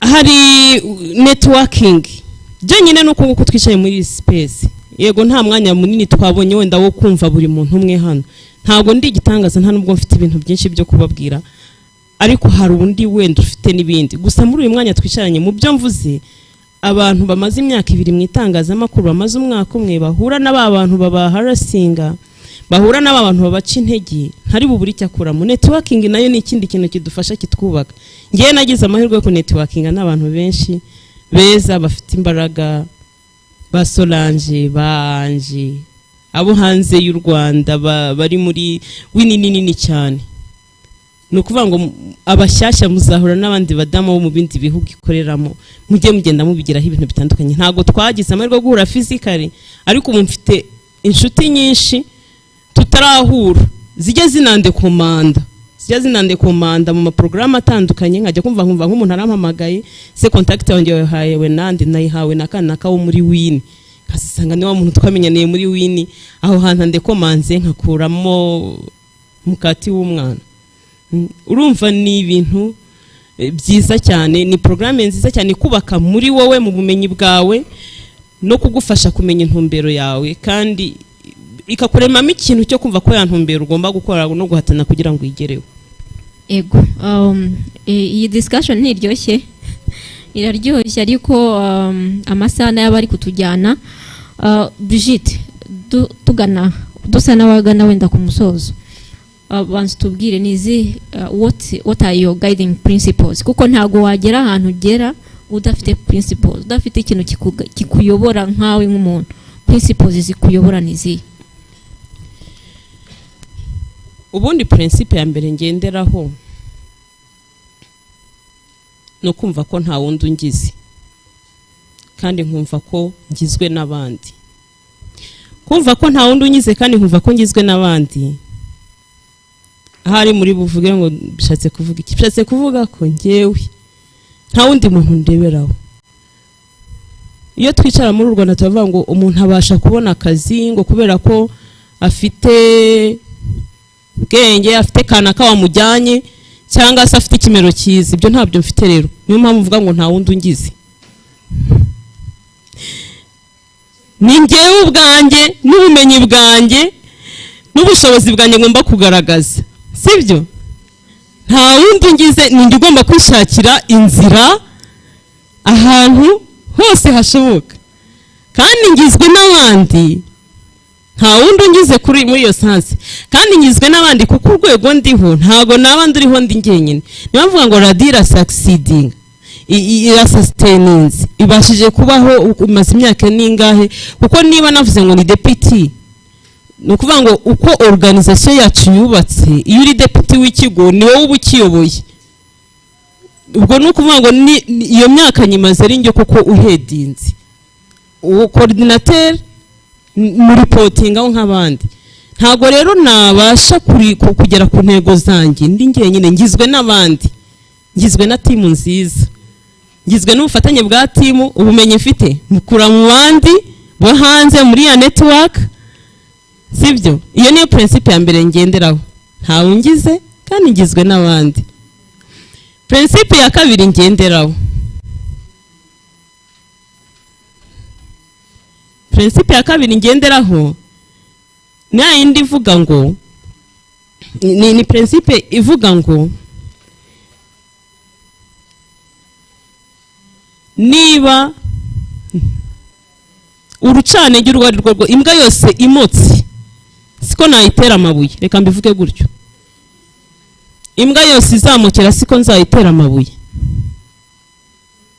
Ni ukuvuga ngo muri kariyeri yanjye y'itangazamakuru, nushaka uzavuge ngo ntago nkora neza, nushaka uzajye no kunteranya kwa boss, nushaka uzanandike tract kuko baranazanditse, ibyo ntago ushobora kunsha intege, ntibishobora guhindura ubunyamwuga bwanjye, ntibishobora no gutuma ntakora akazi kanjye. Nina nakumenya uri umukolege, uri umuntu cyangwa se dushaka gukenerana mu buzima, ntago bizambuza kuguha service nziza, ntibizambuza kugusapotinga no kugushyigikira ngo nuko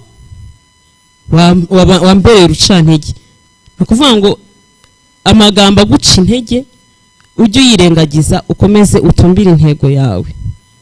Nukuvuga ngo nta kintu giteze kuhindura icyo ndicyo nicyo niyemeje, keretse gusa narwaye cyangwa se umubiri wanjye warangiye. Ibyo hanze imijugujugu yose kazi kayo izankomeretsa rimwe yinjire, ariko ntabwo izatuma ndambarara ngo nibagirwe uwo ndi we, nicyo ngomba kurwanira.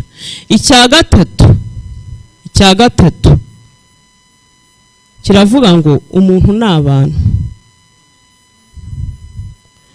uko uri kose, waba umunyamakuru mushyashya, waba uzi gukora ibiganiro bya radio neza, waba uzi kwandika inkuru neza, uzakenera mugenzi wawe.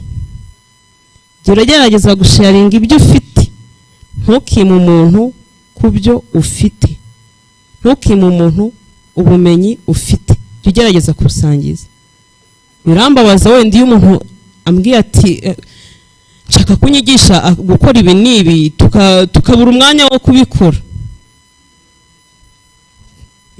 Ariko niba twapanze tukabona umwanya, ntacyatuma ntabikwigisha. Rero umuntu ni abantu, urebye izo principe nizo z'ingenzi ngenderaho. Urakoze cyane, ndizera yuko hari ikintu turi gukuramo, sibyo? Nayo mpamvu twamutumiye, yaduhaye umwanya kugira ngo dusharinge buriya iyo umuntu ari kuvuga inkuru ye, icy'ingenzi cy'umuntu aba agomba gukuramo ni ukuvuga ngo ngewe nakwifashisha ne ubunararibonye bwe kugira ngo nanjye nyure muri ibi ndi gucamo uyu munsi. Brigitte, ikindi kibazo cy'amatsiko nk'umugore uri muri media kandi nanone uri muri media management, urabona ute itangazamakuru ry'ahazaza, noneho cyane cyane uriganishe ku mugore, urabona ute umugore mu itangazamakuru ejo hazaza?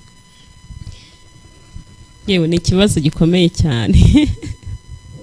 Ni ikibazo gikomeye cyane kubera yuko kwicara tukagenda ngo ejo hazaza hazaba hameze gute, biragoye. Ariko iyo umuntu arebye wenda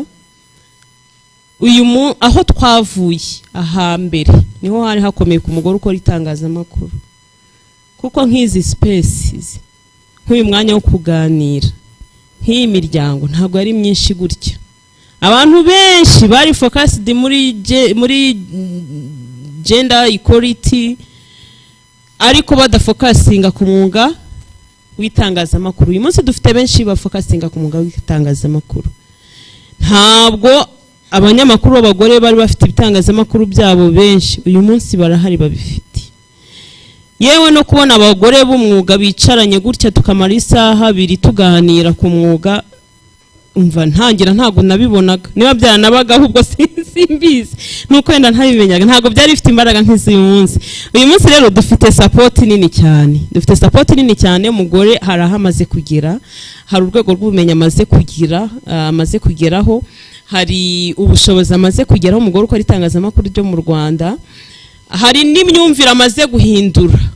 Kuko ntekereza ko uko mbere twiyumvaga, niba twarumvaga ngo hari ibiganiro bikomeye kanakataye, bari ku mugabo kuki niba nariganye nawe mu ishuri rimwe na rimwe naranatsindaga kumurusha kuki yajya gukora investigative story hariya njye ntajyayo. Urumva iyo myumvire mbere byabagaho akaduheza muri animation muri studio gusa tukumva ari ibyo tuzakora. Uyu munsi biratandukanye, it's different, twahinduye imyumvire. Uko guhindura imyumvire, uko kubona abafatanyabikorwa benshi batandukanye, uko kunguka ubumenyi, uko buriya hari ibintu abagore tuba tugomba, niba nk'aba badamu twagize amahirwe kwinjira muri win, mujya mubona hari amatematics buriya mushobora mutazirengagiza batwigisha nk'ibi ngibi bijyanye no kudiringa with our bosses. Kiriya kintu kirakomeye. Iyo ubasha kudiringa nawe uyu munsi uhita na project imbere ukavuga uti imbere nzabasha nanjye kuhitwara gutya. Niba batwigisha ibyo gukora ama project designing bigamije kubaka kongera bwa bushobozi bundi, kongera izindi impamvu dukenewe mu bigo turimo no mu bigo byacu by the way, sibyo? Niba dufite ubumenyi ku bijyanye niba barimo kutwigisha ubumenyi ku bijyanye no gukora inkuru zitandukanye no kuri branding, how to brand ourselves, kubaka image zacu, ni ikintu tuzarisha ejo tuzagurisha. Rero iyo ureba ejo hazaza tugendeye ku bapartenere dufite uyu munsi tukagendera ku rwego tugezeho uyu munsi, mbona itangazamakuru ku mugore w'ejo hazaza hazaryoha. Numva ntazarivamo, ntago nzarivamo kuko aho tugana ni heza. Wow, itangazamakuru ejo riraryoshye kurusha iry'uyu munsi, si inkuru nziza? Brigitte, wakoze kubw'umwanya wacu waduhaye, ariko mbere yuko tunakurekura tubwire, twaganiriye muri rusange, watunyuriyemo imyaka 13 uri mu itangazamakuru, waduhaye tips. Wenda nk'umuntu ufite experience nk'umuyobozi, tubwire muri make, mu magambo make, ikintu umuntu yakwibuka kuri ino interview yawe twagiranye muri aka kanya, tuzibuka iki? Ikintu kimwe nkunda kubwira abadamu bakora itangazamakuru, afi n'abandi badamu muri rusange bakiri batoya, nuko buri wese agomba kwimenya. Mbere yuko abandi bakumenya, abanza wimenye, umenye naho ugana n'intego yawe. Icyo kintu mpora nkigarukaho, tumenye intego zacu kandi twiyubahe. Uko twigaragaje niko dufatwa, kuko nubwo hari ama stereotypes, nubwo hari ibintu byinshi biduca intege, nubwo hari urubwa rwinshi batwambika, wowe ubwawe n'umutima nama wawe, niba wumva uri mu murongo wa nyawo urugendo rwawe, nta kintu kizatuma utagera kuri. Rero tugire purpose, tube purpose oriented. Niba ari career yacu dushaka kuzamuka, tuyifocusingeho, tube well focused, build our images and create the trust in the community. Let's raise our credibility. Dutuma umuntu ashobora kutwifuza no kwifuza umwuga w'itangazamakuru. Si takeaway nziza ngo twubake reputation yacu, credibility yacu, dutume abantu batwifuza. Latifa, nasinze nimba tugifite umwanya ku buryo twatanga nk'ibibazo 2 cyangwa 3. Sinzi nimba ari umuntu ufite ikibazo, reka duhere kuri 2 bazamuye, ubwo nibo ndabona babaye 3, waduhaye 3. Latifa 3. Reka dufate ni ba Nadine 2 na Grace. Reka duhere kuri Nadine.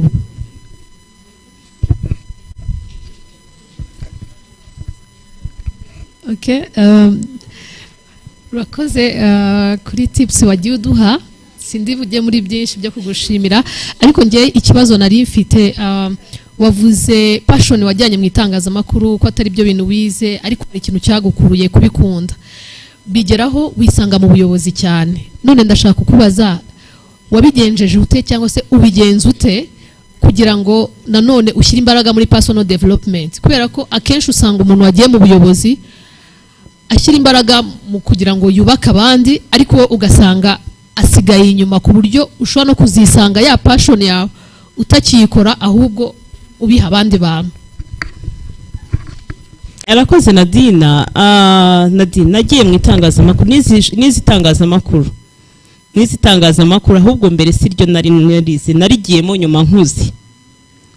Narigiyemo nkuzi ariko nararyize. Hanyuma kugira ngo niyubake, erega abantu barubakana, kwiyubaka no kubakana. Muri umwuga w'itangazamakuru nubwo uvuga ngo uri umuyobozi w'igitangazamakuru uri ku rwego rw'ubuyobozi, ntabwo uba ugomba kwibagirwa ko ugifite izindi ntege nke cyangwa ubundi bumenyi ukeneye kunguka. Ntabwo bishoboka.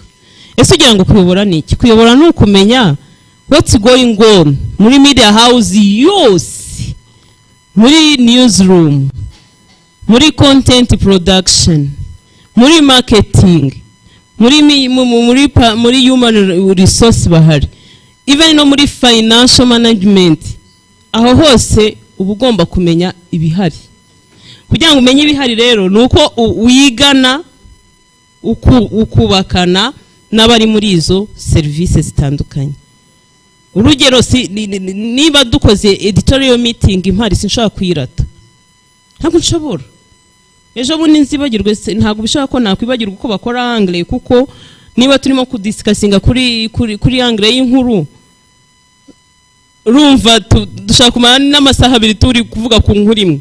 Dimwe menye update, baranyubatse kuri update, kumbwira update, ariko nanjye mbasharinze na experience yanjye, nanjye ndabubatse. Donc turubakana. Niba twageze muri finance biragoye ko wicara ukavuga ngo balance sheet, ngo rapport financier, ngo biki, ngo birareba undi muntu. Ugomba kumenya uko bikorwa, ugomba kumenya uko packaging supporting document, ugomba kumenya uko reporting. Urumva na dealing with different partners, with different donors, we really need to know how to report for each other, kuko buri wese aba ari unique. Ibyo byose rero n'ubumenyi nanone ugomba kwiga, kuko niba wa approve you cannot approve what you do not understand. Ugomba kubyibuka bimenya. Niba mwageze muri human resource, ni hano umenya ngo uyakeneye ku raising capacity ye muri ibingibi, uyafite talent yiniye, uyafite ni strong hariya, kugira ngo ubashe gukuramo za mbaraga rwa ruvangitiranya inclusion, kugira ngo ubashe kwibyaza umusaruro, nuko ubasha kwigana nabo. Ntabwo rero ushaka kwicarana ngo umenyekana ko ngo meze gutya mutabashe kuganira. So wegera buri wese. Rero approach ya mbere nkoresha ngewe nabo ku kazi njya mbibabwira, ntabwo ndi directrice, ntabwo ndi mabuja, ndi Brigitte, cyakora n'unyisemamo ibyo ndabyemera. Akayo mazina ndi sinjya nyemera, kugira ngo twiyumvanemo ko mbigireho nanjye banyigireho, nuko dukorana. Ni nuko nubaka personally.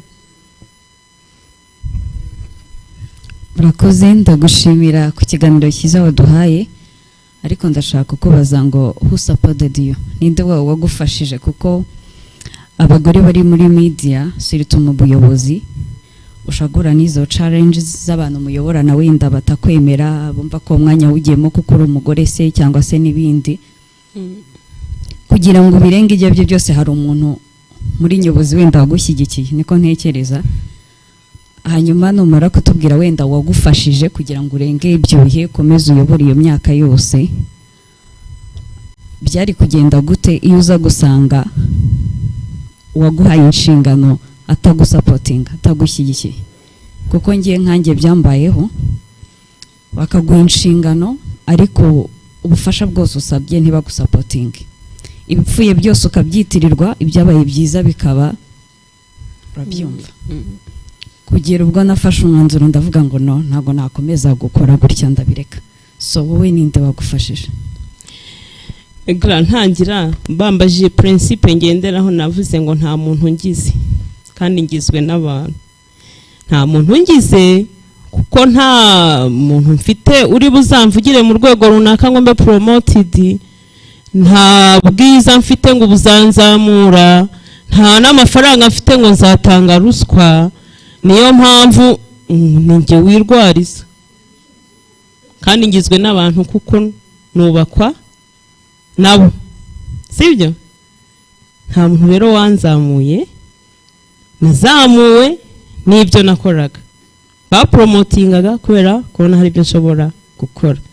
Cyakoze ikindi kintu ntababwiye nashyize imbere cyane, kujya mprofita okaziyo yose mbonye, nimbona hari habuze uswari igihe kuri radio, ntago nize tekinike ya radio, ariko twiyeze kuri umutekinisiye, njya kwiga uburyo bwo gucana transmitter, uburyo bwo kuyisubizaho, uburyo bwo kuyifungura, uburyo bwo gucomeka ku buryo amenya ngo amajwi sound card zitere hano ndazisubirizaho hariya, niba radio ivuyeho kuri studio ndahatunganya gute, njya kubyiga. No kuvuga ngo ikintu icyo ari cyo cyose ubona gikenewe, nabonaga gikenewe n'ubu kandi icyo mbona gikenewe njya kukiga. Ubu najya nkubwire njya guhugura abahinzi, kandi sinigeze niga ubuhinzi, ahubwo ndi umutrainer w'abahinzi, mpugura abahinzi uburyo bashaka guhinga bitewe na domaine. Nk'ubu turi muri ecological organic agriculture, narabyize. Kuvuga ngo ugerageza kugaragaza ko iyo wumva ko ntawe ukugize nta n'uzakuzamura uretse wowe ubwawe, ugerageza kubaka ubushobozi bwawe ahantu ubonye turi hose, ukagerageza kuhaprofita kandi ukahaprofita mu nyungu zawe. Kuko nibuka icyo gihe niba njya kwiga ibi bijyanye n'ubuhinzi, nuko nabonaga yuko tugeze mu gihe cyo gutraining, twari dufite projet izajya guhugura abahinzi. Nkavuga ngo ni ku kazi umukoresha naho rabona yangaje abakonsulta bajya guhugura abahinzi, amafaranga azabagenda, sibyo? Ariko ninjya kubyiga nkamwereka ko mbishoboye, azabona yuko amafaranga nzamuca ntagangana n'umukonsulta wo hanze, azabona ko ikigo hari cyo cyurutse, sibyo? Kuko mbishoboye. Rero biragora kukurekura iyo babona ushobora gukora utuntu twinshi gutyo dutandukanye. No kuvuga guprofita okaziyo yose nkayishyira mu nyungu zanjye, nicyo kintu cyanyubakiye kariyeri. Kubijyanye n'umukoresha mfite, nabakoresha benshi by the way, hano ukarumbwe ni benshi, ni body yacu. Ntago navuga ngo ni body iza umunsi ku munsi hariya, ariko iguha uburenganzira bwo guhitamo, ikaguha uburenganzira bwo planinga, igaguha uburenganzira bwo kwiorganiza, ku buryo baradusapotinga.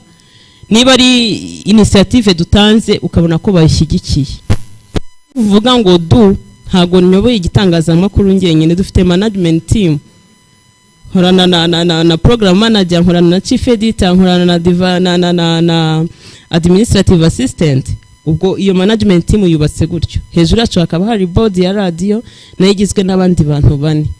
Rero baradusapotinga, ukuvuga ngo icyambere umuntu yikuraho ni njyewe, ugahindura ukaba twebwe. It is our success, not my success.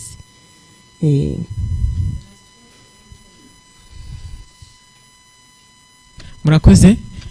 Watubwiye kuri career roadmap, nagira ngo utwereka n'uburyo yagiye gufasha, ariko ndagira ngo utwereke na challenge wagiye uhura nazo mu kuyishyira mu bikorwa, cyane cyane ko uri umuyobozi, uri umufasha, uri n'umubyeyi. Inzitizi wagiye uhura nazo mu kuyishyira mu bikorwa zaba ari izihe, waba warazigobotoye ute? Murakoze. Career roadmap ni ikintu kinini cyane cyane, ni intego nyine, ni icyerekezo cyawe, ni intego z'icyerekezo ushaka kuganamo. Kubashyashya, abakuru mwebwe abasanzwemo muri abagize amahirwe yo kubenefitinga from leadership accelerator program, mwe murabizi ni ikintu kirekire. Rero mu by'ukuri hari ibyo nari niyemeje bitakunze, kuko nibuka nko muri career roadmap nari nakoze, nari navuze yuko uyu munsi ubu tuvugana nakabaye mfite igitangazamakuru cyanjye kiri online gikora regularly. Aho ngaho nabaye challenged na financial, urumva agafaranga katabonetse ngo ushyire mu bikorwa mushinga wawe uba watakaye.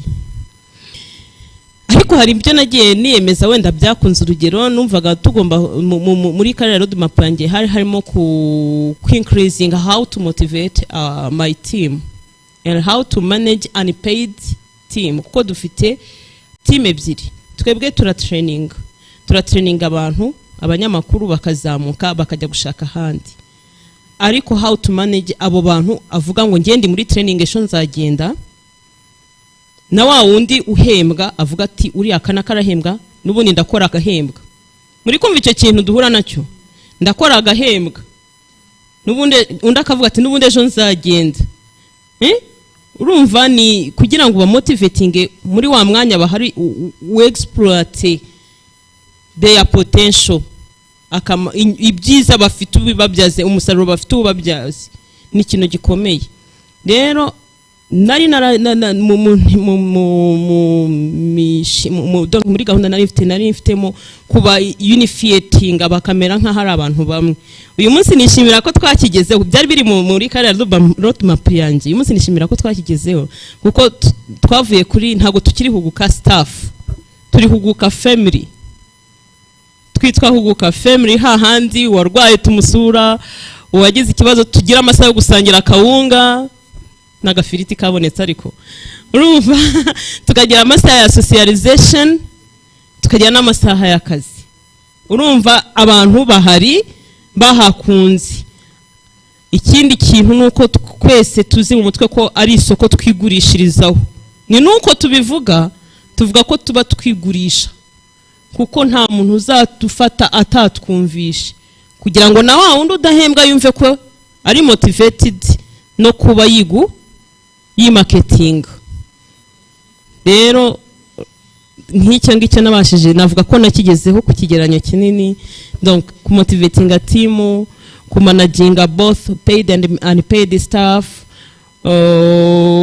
ariko icyo ntagezeho gushinga my own newspaper ntago ndabigeraho ariko nabyo urwego bigezeho uyu munsi ruraryose iyo warangije kubona domain name mukanayigura ukaba ndimo gukora business plan ngo njye kwiyandikisha nabyo urumva bifite umurongo bimaze kugeraho nizera ko nzabigeraho challenges rero nizo hari n'igihe uvuga ngo nadi challenges wenda ngiye sinahuye nazo ariko hari yavuze hari igihe uvuga ngo ugiye kugera kuri ibi ngibi ariko ukabura abagusupportinga supporters ukababura cyangwa ugasanga igitekerezo zanye they do not buy in ntago bagishyigikiye when they are not involved they do not feel involved in your idea they will not apply it ugerageza rero kubereka akamaro kabyo gusa ni challenges abantu bahura nazo ugatanga nk'igitekerezo ukabona ntibagikunze kugira ngo convincing team umenye ukuntu uzagenda basensibiliza bamobilize bakunda icyo kintu ni ibintu bisaba nayo izindi strategy ya persuasion twagiye twiga muri ntuze zitandukanye ntago nabonye umwanya wo kubabwira utuntu dutandukanye nagiye ntiga ariko ndahari ku bwanyu umuntu uzakenera ubumenyi mfite yanyegera nta kibazo kimwe nuko nanjye uwo nzakenera ubumenyi afite ntashobora kuzuyaza kumwegera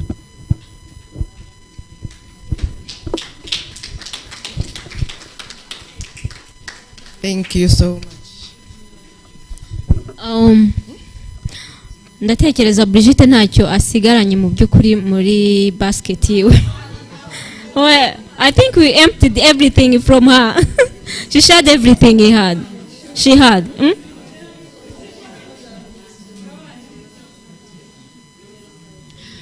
Latifa, hari abantu dufata ikindi kibazo kimwe No. Okay. Umwanya dufite ni mutoya. Sorry but she's available. Muri hangana ahubwo umwanya tugiye kujyamo. Thank you so much, Anne. Okay. Thank you so much. Can I say something before ending? Okay. Turashoje ikiganiro cyacu ngakoze kudukurikira. Ariko ngiye hari some takeaways nakuye mu kiganiro cye. Harimo nko kuba ashakisha ubumenyi bwinshi butandukanye kugira ngo yereke abakoresha ko bamukeneye sinabakoresha ko akenewe ahantu hariho hose. Icya kabiri hari kudacika intege kuri za issues zose tubona muri media, sexual harassment, stereotypes n'ibiki ntago bimuca intege, ntago bijya bimuca intege ngo bitume asubira inyuma. Ikindi hari kudatanga urwaho yadusharinze ikintu cyo kudatanga urwaho kugira ngo batubonerane tube sexually harassed n'ibindi n'ibindi. Ibyo ni ibyanjye, ntekereza ko buri wese muri mwe afite ikindi kintu yakuyemo. English. Oh, okay, you asking me to summarize it in English. Oh, I was naming some takeaways from her interview. The first takeaway is not running away from the responsibilities. Beside all the challenges she made, like sexual harassment, like straight ups and everything, there is also sharing her knowledge and looking for other knowledge so that she may be wanted by her managers and everything. Thank you for gukurikira. Thank you so much, Anne, and thank you so much, Brigitte. Anne avuze some takeaways cyangwa se ibyo yakuye muri kino kiganiro, and I'm pretty sure that all of you have something you did take today, right? Hari icyo mwakuye mu ikiganiro cy'umunsi twajyanye kuva mu gitondo ko turimo turagenda tugana ku musozo. Ndafata abantu batanu batubwira ikintu bize uyu munsi. Twagize ibiganiro bitandukanye, twagize kuri AI, twagize kuri branding and networking. Brigitte aduhaye inkuru ye imyaka amaze mu itangazamakuru, ngemeranya nyine mu ishuri. Ndashaka mutubwire icyo mwakuye mu rugendo rwa Brigitte ndetse n'ibindi twaganiriyeho, hanyuma tugane ku musozo w'ikiganiro cyacu. Abantu batanu nibo nshaka guha mikoro kano kanya bakatubwira. Ninde mperaho? Now you don't want to talk, right? Thank you. Ariko mu minota mikeyo, byibuze umunota umwe kugira ngo dutange umwanya, sibyo?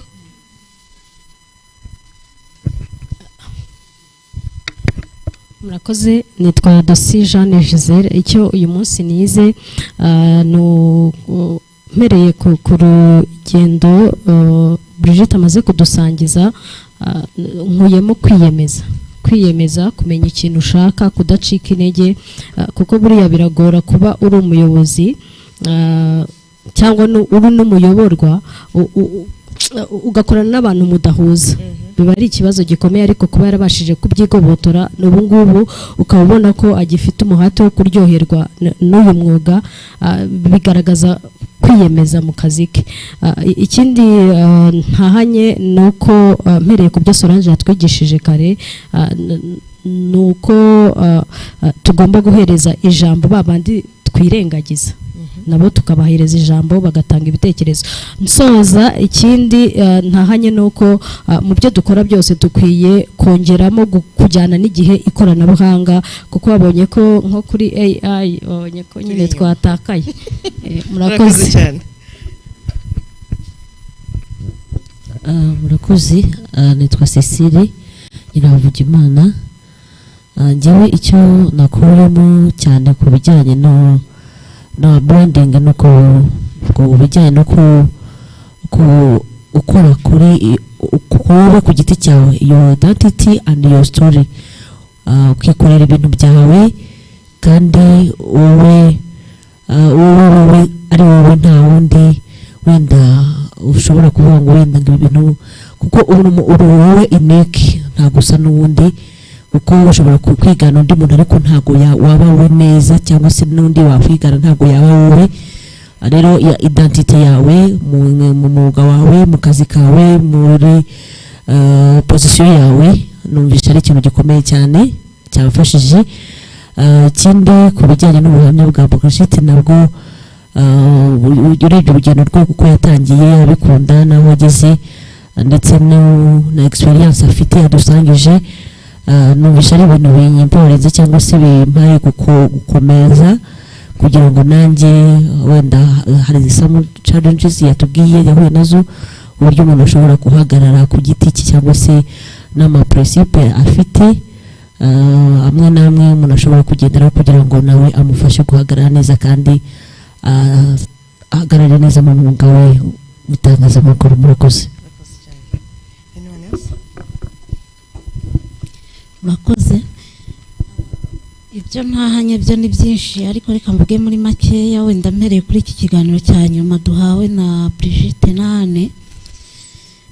Numvishe n'ikintu cyo kwigirira icyizere, kwigirira icyizere.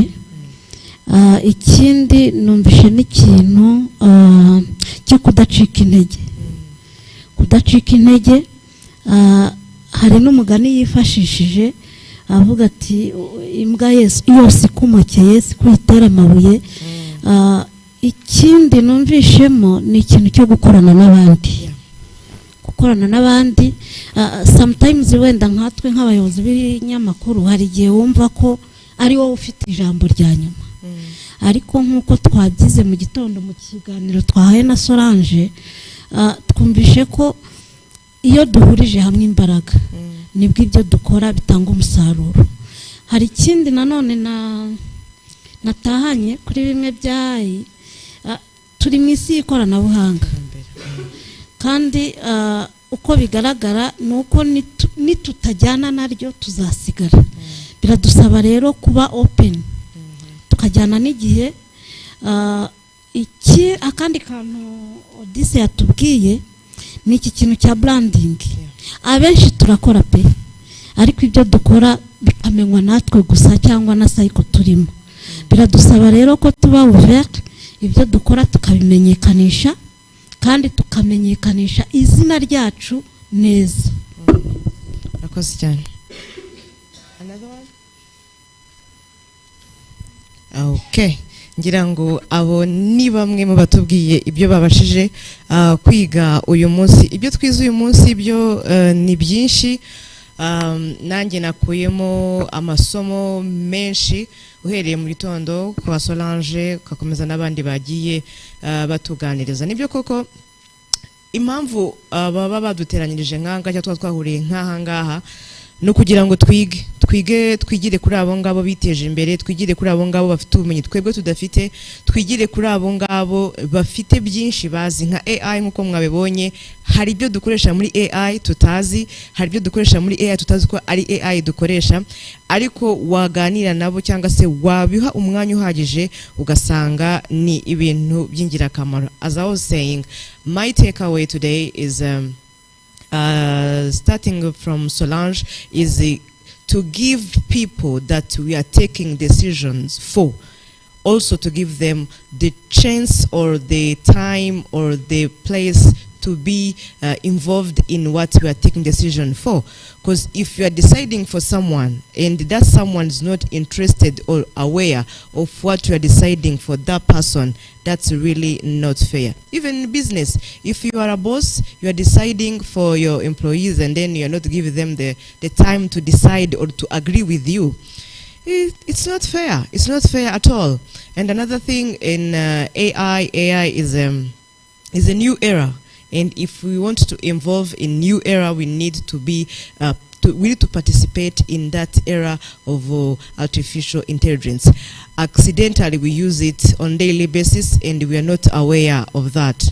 My other takeaway, the story of Brigitte is so interesting, and I know many of you have the longest journey in your daily basis work, but sometimes you don't get a chance to explain how hard it is or how hard it was, but sharing is caring. We are running from her, and now we know that those of you who have been in media for 10 years, 5 years, 20 years, or 2 years, you have a long way to go, and there are people who can inspire us because they have been there before, they have faced those challenges before, but now they're giving us hope that if we be patient, if we stick together, if we be motivated, we will be there, and probably we will go far. How bad it can be, right? That's my takeaway. And before we go to vote of thanks, I would have to invite Caroline to give us the closing remarks. You're welcome, ma'am. Thank you so much. It's not a closing remark per se, but please, I beg your indulgence. I'll call upon two very special women to the podium. You have not heard from them today. The first one is our Global Director for Advisory and Insights, Ms. Susan Makore, and our esteemed Deputy Director, Executive Director, and also Director for Africa Region, Ms. Jane Godia. Please come. We just want to say thank you. These are the directors that inspire me in my work. They guide, and we are able to work with the different chapters. I'll just give them an opportunity each to just say a little something and just encourage us. I already did my housekeeping with you, and I think it's their time just to say before they leave tomorrow, to just encourage us. One or two, they are elders, they are our elders. So, you know, elders, you can't live without getting wisdom, wisdom nuggets from them. So please, before we meet again towards the end of the year, allow me just to give them an opportunity to give the wisdom that they have. Is that okay, ladies? Thank you so much. Mirwe.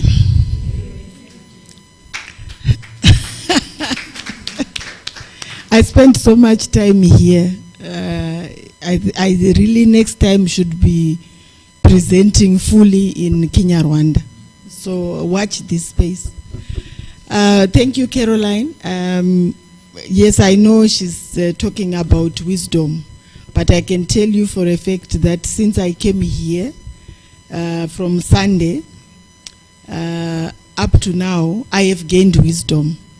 I have gotten a lot of nuggets, and just listening to Bridget and her story, where she's been, I am also inspired myself, and I really hope that we get an opportunity to share.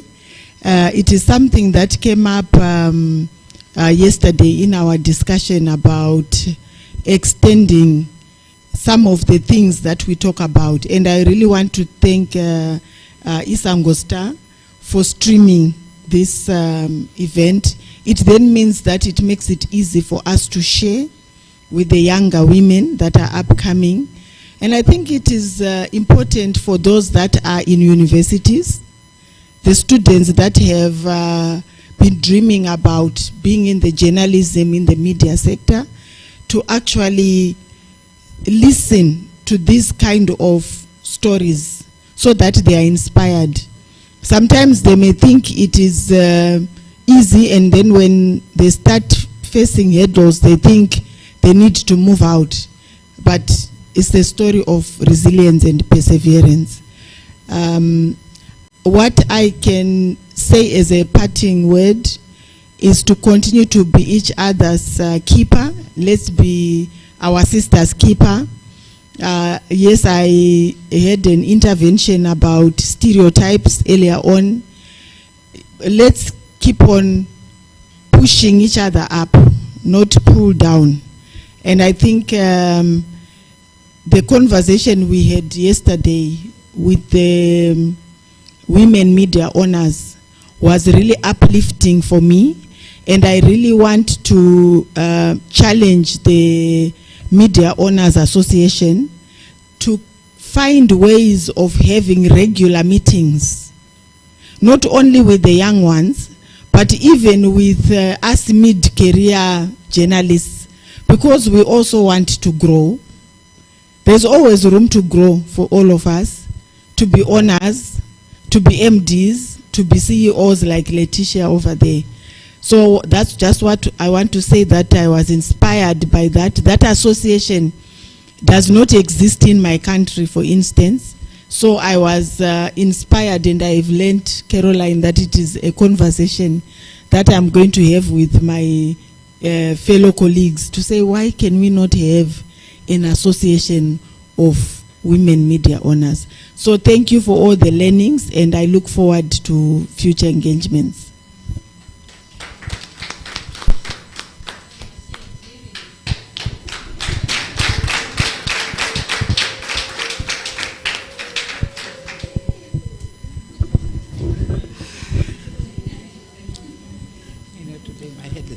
All right, hamjambo.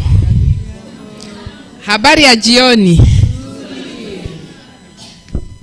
I need to be taught how to greet in Kinyarwanda when you say good evening. Then I can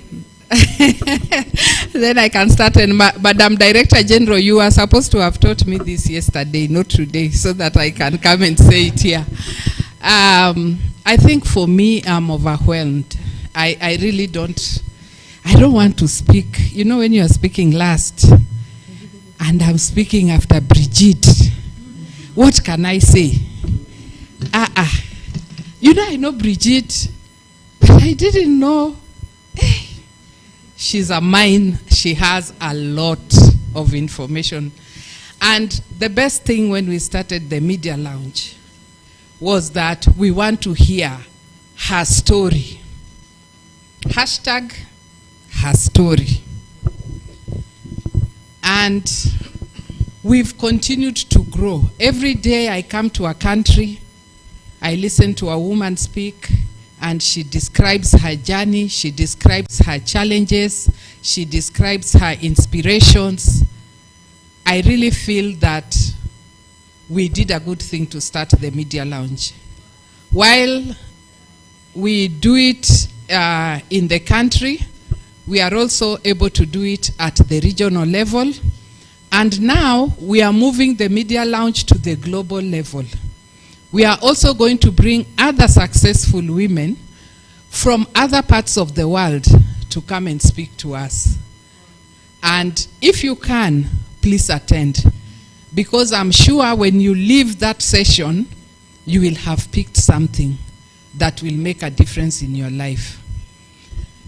The Rwanda women win Alums. The registration list, I thought you were going to hit 100 because women were really registering they want to attend. I don't know what happened. I don't know whether it's the sun shining outside or the rains that threatened, but I thought we would even have people sitting in the corridor. But most importantly for me is to say thank you. Thank you for showing up. Thank you for staying this long. Thank you for being part of the process. Thank you for organizing, because I don't think I played a role in this. It all came from you alums. As we were just to come and listen. And that is the power that I think the alums have been given. You must have the power to organize. And when you have the power to organize, you can do great things. Beyond us, Ifra, you can reach out to Rwanda Governance Board. I think we spoke to the CEO, and she's ready to support initiatives by women in media. All you have to do is to book with Denise and tell you want an audience with the CEO, and you tell her what you want, how you want to be empowered, what you would like the government of your country to do for you. And for me, when you get that, is it support or that nod, the government agreeing that our women need to be supported, I think it is something that you should grab now. Denise is your chair. She has officials. All they have to do is for her to book. I know the CEO is busy, but just tell the CEO, the women alums plus other women would like to come and see you. How can you support us? And I don't think she's going to refuse. Last year, we had the Rwanda Media Program through Anne-Marie and Foyo, And we also coached another group of 18 women. We have included them in the Win Alum. So your numbers have grown. You are supposed to teach, we learn from each other. I learn from her, I learn from Susan, Susan learns from me, Caroline learns, and that is how people should be there. For this time that I've been here today, I have learned from Brigitte that she's not giving up. She's not going anywhere, and she's here to stay. As we live today, this is the first conference for the year. Our funding is ending in March next year. But before that funding comes to an end, we are coming back for another one like this one. Please organize yourselves. May I think you choose the topics that will help you. As one Ifra, we have a topic on artificial intelligence. If all the alums want to learn that topic from the module that we have, I'm sure it can be brought to you, that you learn from that topic as well, in addition to what you are given today. The personal and professional branding that we went through, that also remains important. Because again, when you are asked who are you, how can you describe yourself? If you are not able to have a proper way in which people can reference you, then you cannot make it. But as I conclude, I want to say what impressed me most during this visit. I've always heard of female media owners, women media owners for change. I've always heard about them. Last year, but when we were here when they organized a conference on sexual harassment. But I didn't engage so much, but we participated. But what shocked me yesterday is that amongst these women, over 50% are winners who are media owners. And they are calling themselves managing director, chief executive officer, executive director. And then I asked, why don't you shout? Maybe I would be on top of the mountain. And everybody would know that Jane Gode is a managing director. However small, even if I'm a one-person, one-woman organization, I would still shout at the top of my voice so that people can know that I exist. So the women who have had the courage, because it is not easy. You see, Brigitte says it's in her career roadmap, but she has not started. But those of you who have had the courage to register and start your own media outfit, I salute you. And I'm very, very proud of you. And as we live, don't give up. Running an organization is not easy. You will face challenges, you will lack money, staff are going to run away, people are going to cheat you and steal your things, but don't give up, because all dreams are valid. Thank you very much. Asanteni sana. All I can say is muraho. Mrakoze.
Thank you, thank you, thank you.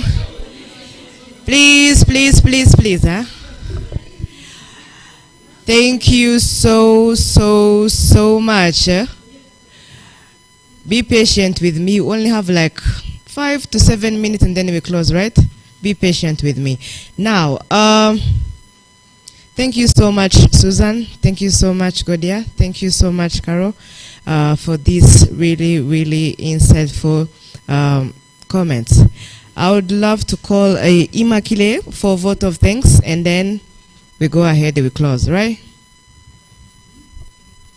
Hurry up.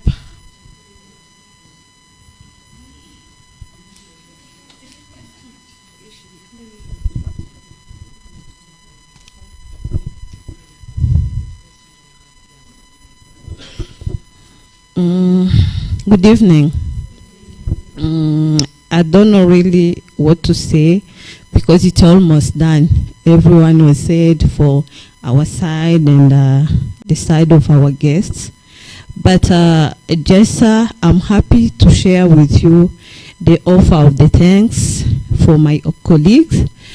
And I'd like to thank Madam Jane Godia, Deputy Executive Director and Director of Africa Region, Madam Susan Makore, Global Director, Advisory and Insights, Caroline Fury Lubuika, thank you, Manager, Accelerator and Alumni, and also for my colleagues and all the team of winners. Thank you for choosing among all countries to be here in this month. While we're still celebrating Women Moms, it really was amazing how you plan and you fulfill it to be here. We said a lot, but among others, we say thank you how this event was organized, especially how you chose our colleague to share, and I was impressed when I see some people was having curiosity and having question, and they still like feel to learn more about her. She's our colleague. Every time we are with her, there is some event when people they are organizing and they choose someone abroad to come to share with us, but really it's not sound like it's our local things and we don't feel it really like it's amazing. But by choosing her was really good. Everything that we thought was amazing, and that's why we can see how we're still here, even if it looks like really it's almost night, but we're still here and enjoying. All people, even winners and other ones that they wish to be among us, there was really, how can I say it? There was appreciating the event, and there was really will to be here. But sometimes in our country, and like we said, we are few women until now in media. So when it's two events together, it's difficult to come together, all of us. So now I can say there is another team that are in Musanze. That's why there is one they're missing, and in our group they're sharing. Really, we miss the opportunity because everyone wished to be here. So in brief, I can say that we have a good team. We can assure you really that in Rwanda, just count on us. We are there, we have a commitment.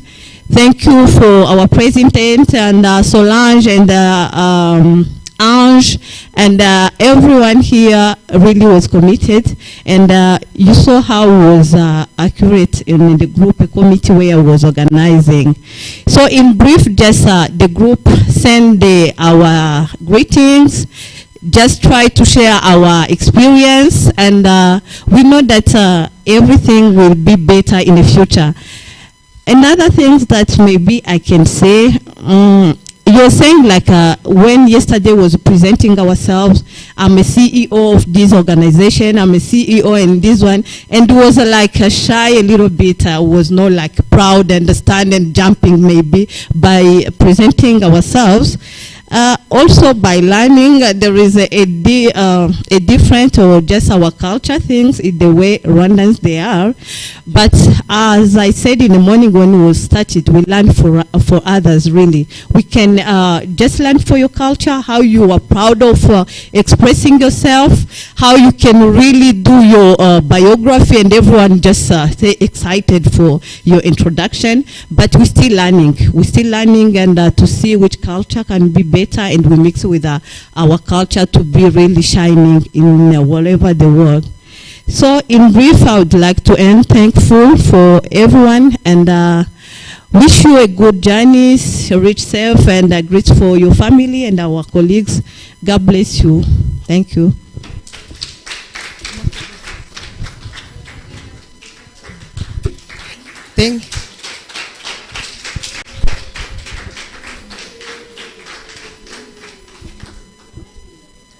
arakoze cyane Immaculée ku jambo rye atugejejeho adusoreza uyu munsi. As she said, me personally, I'm very, very grateful to be here with you ladies.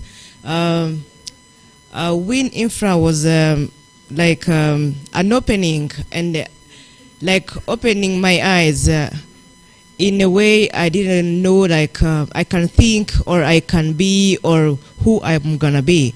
Being with the women in news for 9 months was like some very good experience. I didn't cross the border like physically, but my brain learned from each and every one, you and even outside of the country. So it was really, really amazing. I can tell people like now I know things from Zambia, I know things from Kenya, I know things from Tanzania, even in Uganda, because we could chat and connect in the same department but in a different countries with the different challenges. So today was really, really amazing. Me personally was a new experience. I've never moderated a show before. Now I can do it.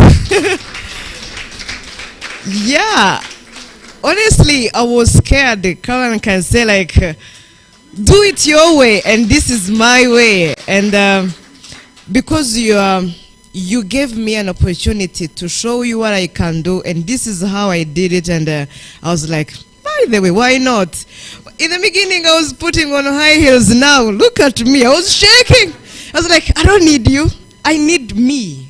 With, you know, I need to be myself and walk away I want it, do it in my way. And this is me. And for this, I have to thank my coach, Ange. She was there with me. Yeah, thank you so much. She was like, you can do it in your way. You know, we ladies, they think we are weak, but we are not, because we have many of our shoulders.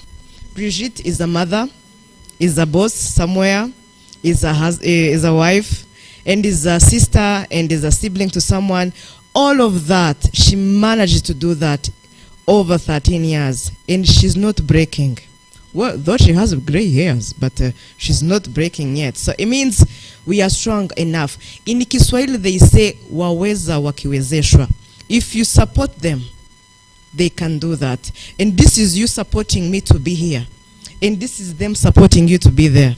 Those new winners, trust me, it's gonna be a long journey, not easy one, but trust me, you can go through it. So, uyu munsi byagenze neza, cause mwari muhari, mwambaye neza, mushaka kuza, and gahunda ya ruko n'ubundi mwunguka ibindi bitekerezo, hanyuma mukamenya uburyo muzakosora ibitagenda neza, ndetse mugana ibigenda neza nabyo mukongeramo ibindi birungo. Nta muntu ushobora kumenya ibintu byose 100%. Buri munsi duhora twigiye ku bakuru, twigiye ku bandi mu bindi bihugu, ariko icy'ingenzi nuko ibyo batubwiye tutabisiga ahangaha, ahubwo tubijyana. Niyo waba wize akantu kamwe, niyo kaba uri gusuhuza umuturanyi, wize bikore, bizakugirira akamaro. Ndabashimiye cyane umwanya wanyu mwitanze, kandi mwagaragaje yuko nibyo mukora kuri ibi ngibi bifite akamaro. Ndagira ngo byibuze ibyo twigiye ahangaha mubikoreshe, munabibwiye n'abandi batabasha kugera ahangaha. And I want to encourage each and everyone, if you know a presenter, an anchor, a manager who is a lady in the media, women in news, one Ifra. Trust me, she will thank you later, right? So thank you so much. As we are closing, there is a tea break so we can chat, connect, stretch our legs, and as they promised, before the year end, we are meeting. And I would love that session will be about AI. Please, please, please. Thank you. So we will see next time when the time is ready, when the course is ready, and when the teachers are ready, and when you are ready with your very good questions. Thank you so much. My name is Latifa Wanejeye. For those who doesn't know me, I'm a TV presenter on BTN TV. Thank you, and good evening.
dushimira abantu mwese mwadukurikiye kuri YouTube channel ya Isango Star, tubabwira ko amahugurwa yaberaga hano ku bagore bari mu itangazamakuru tuyasoje.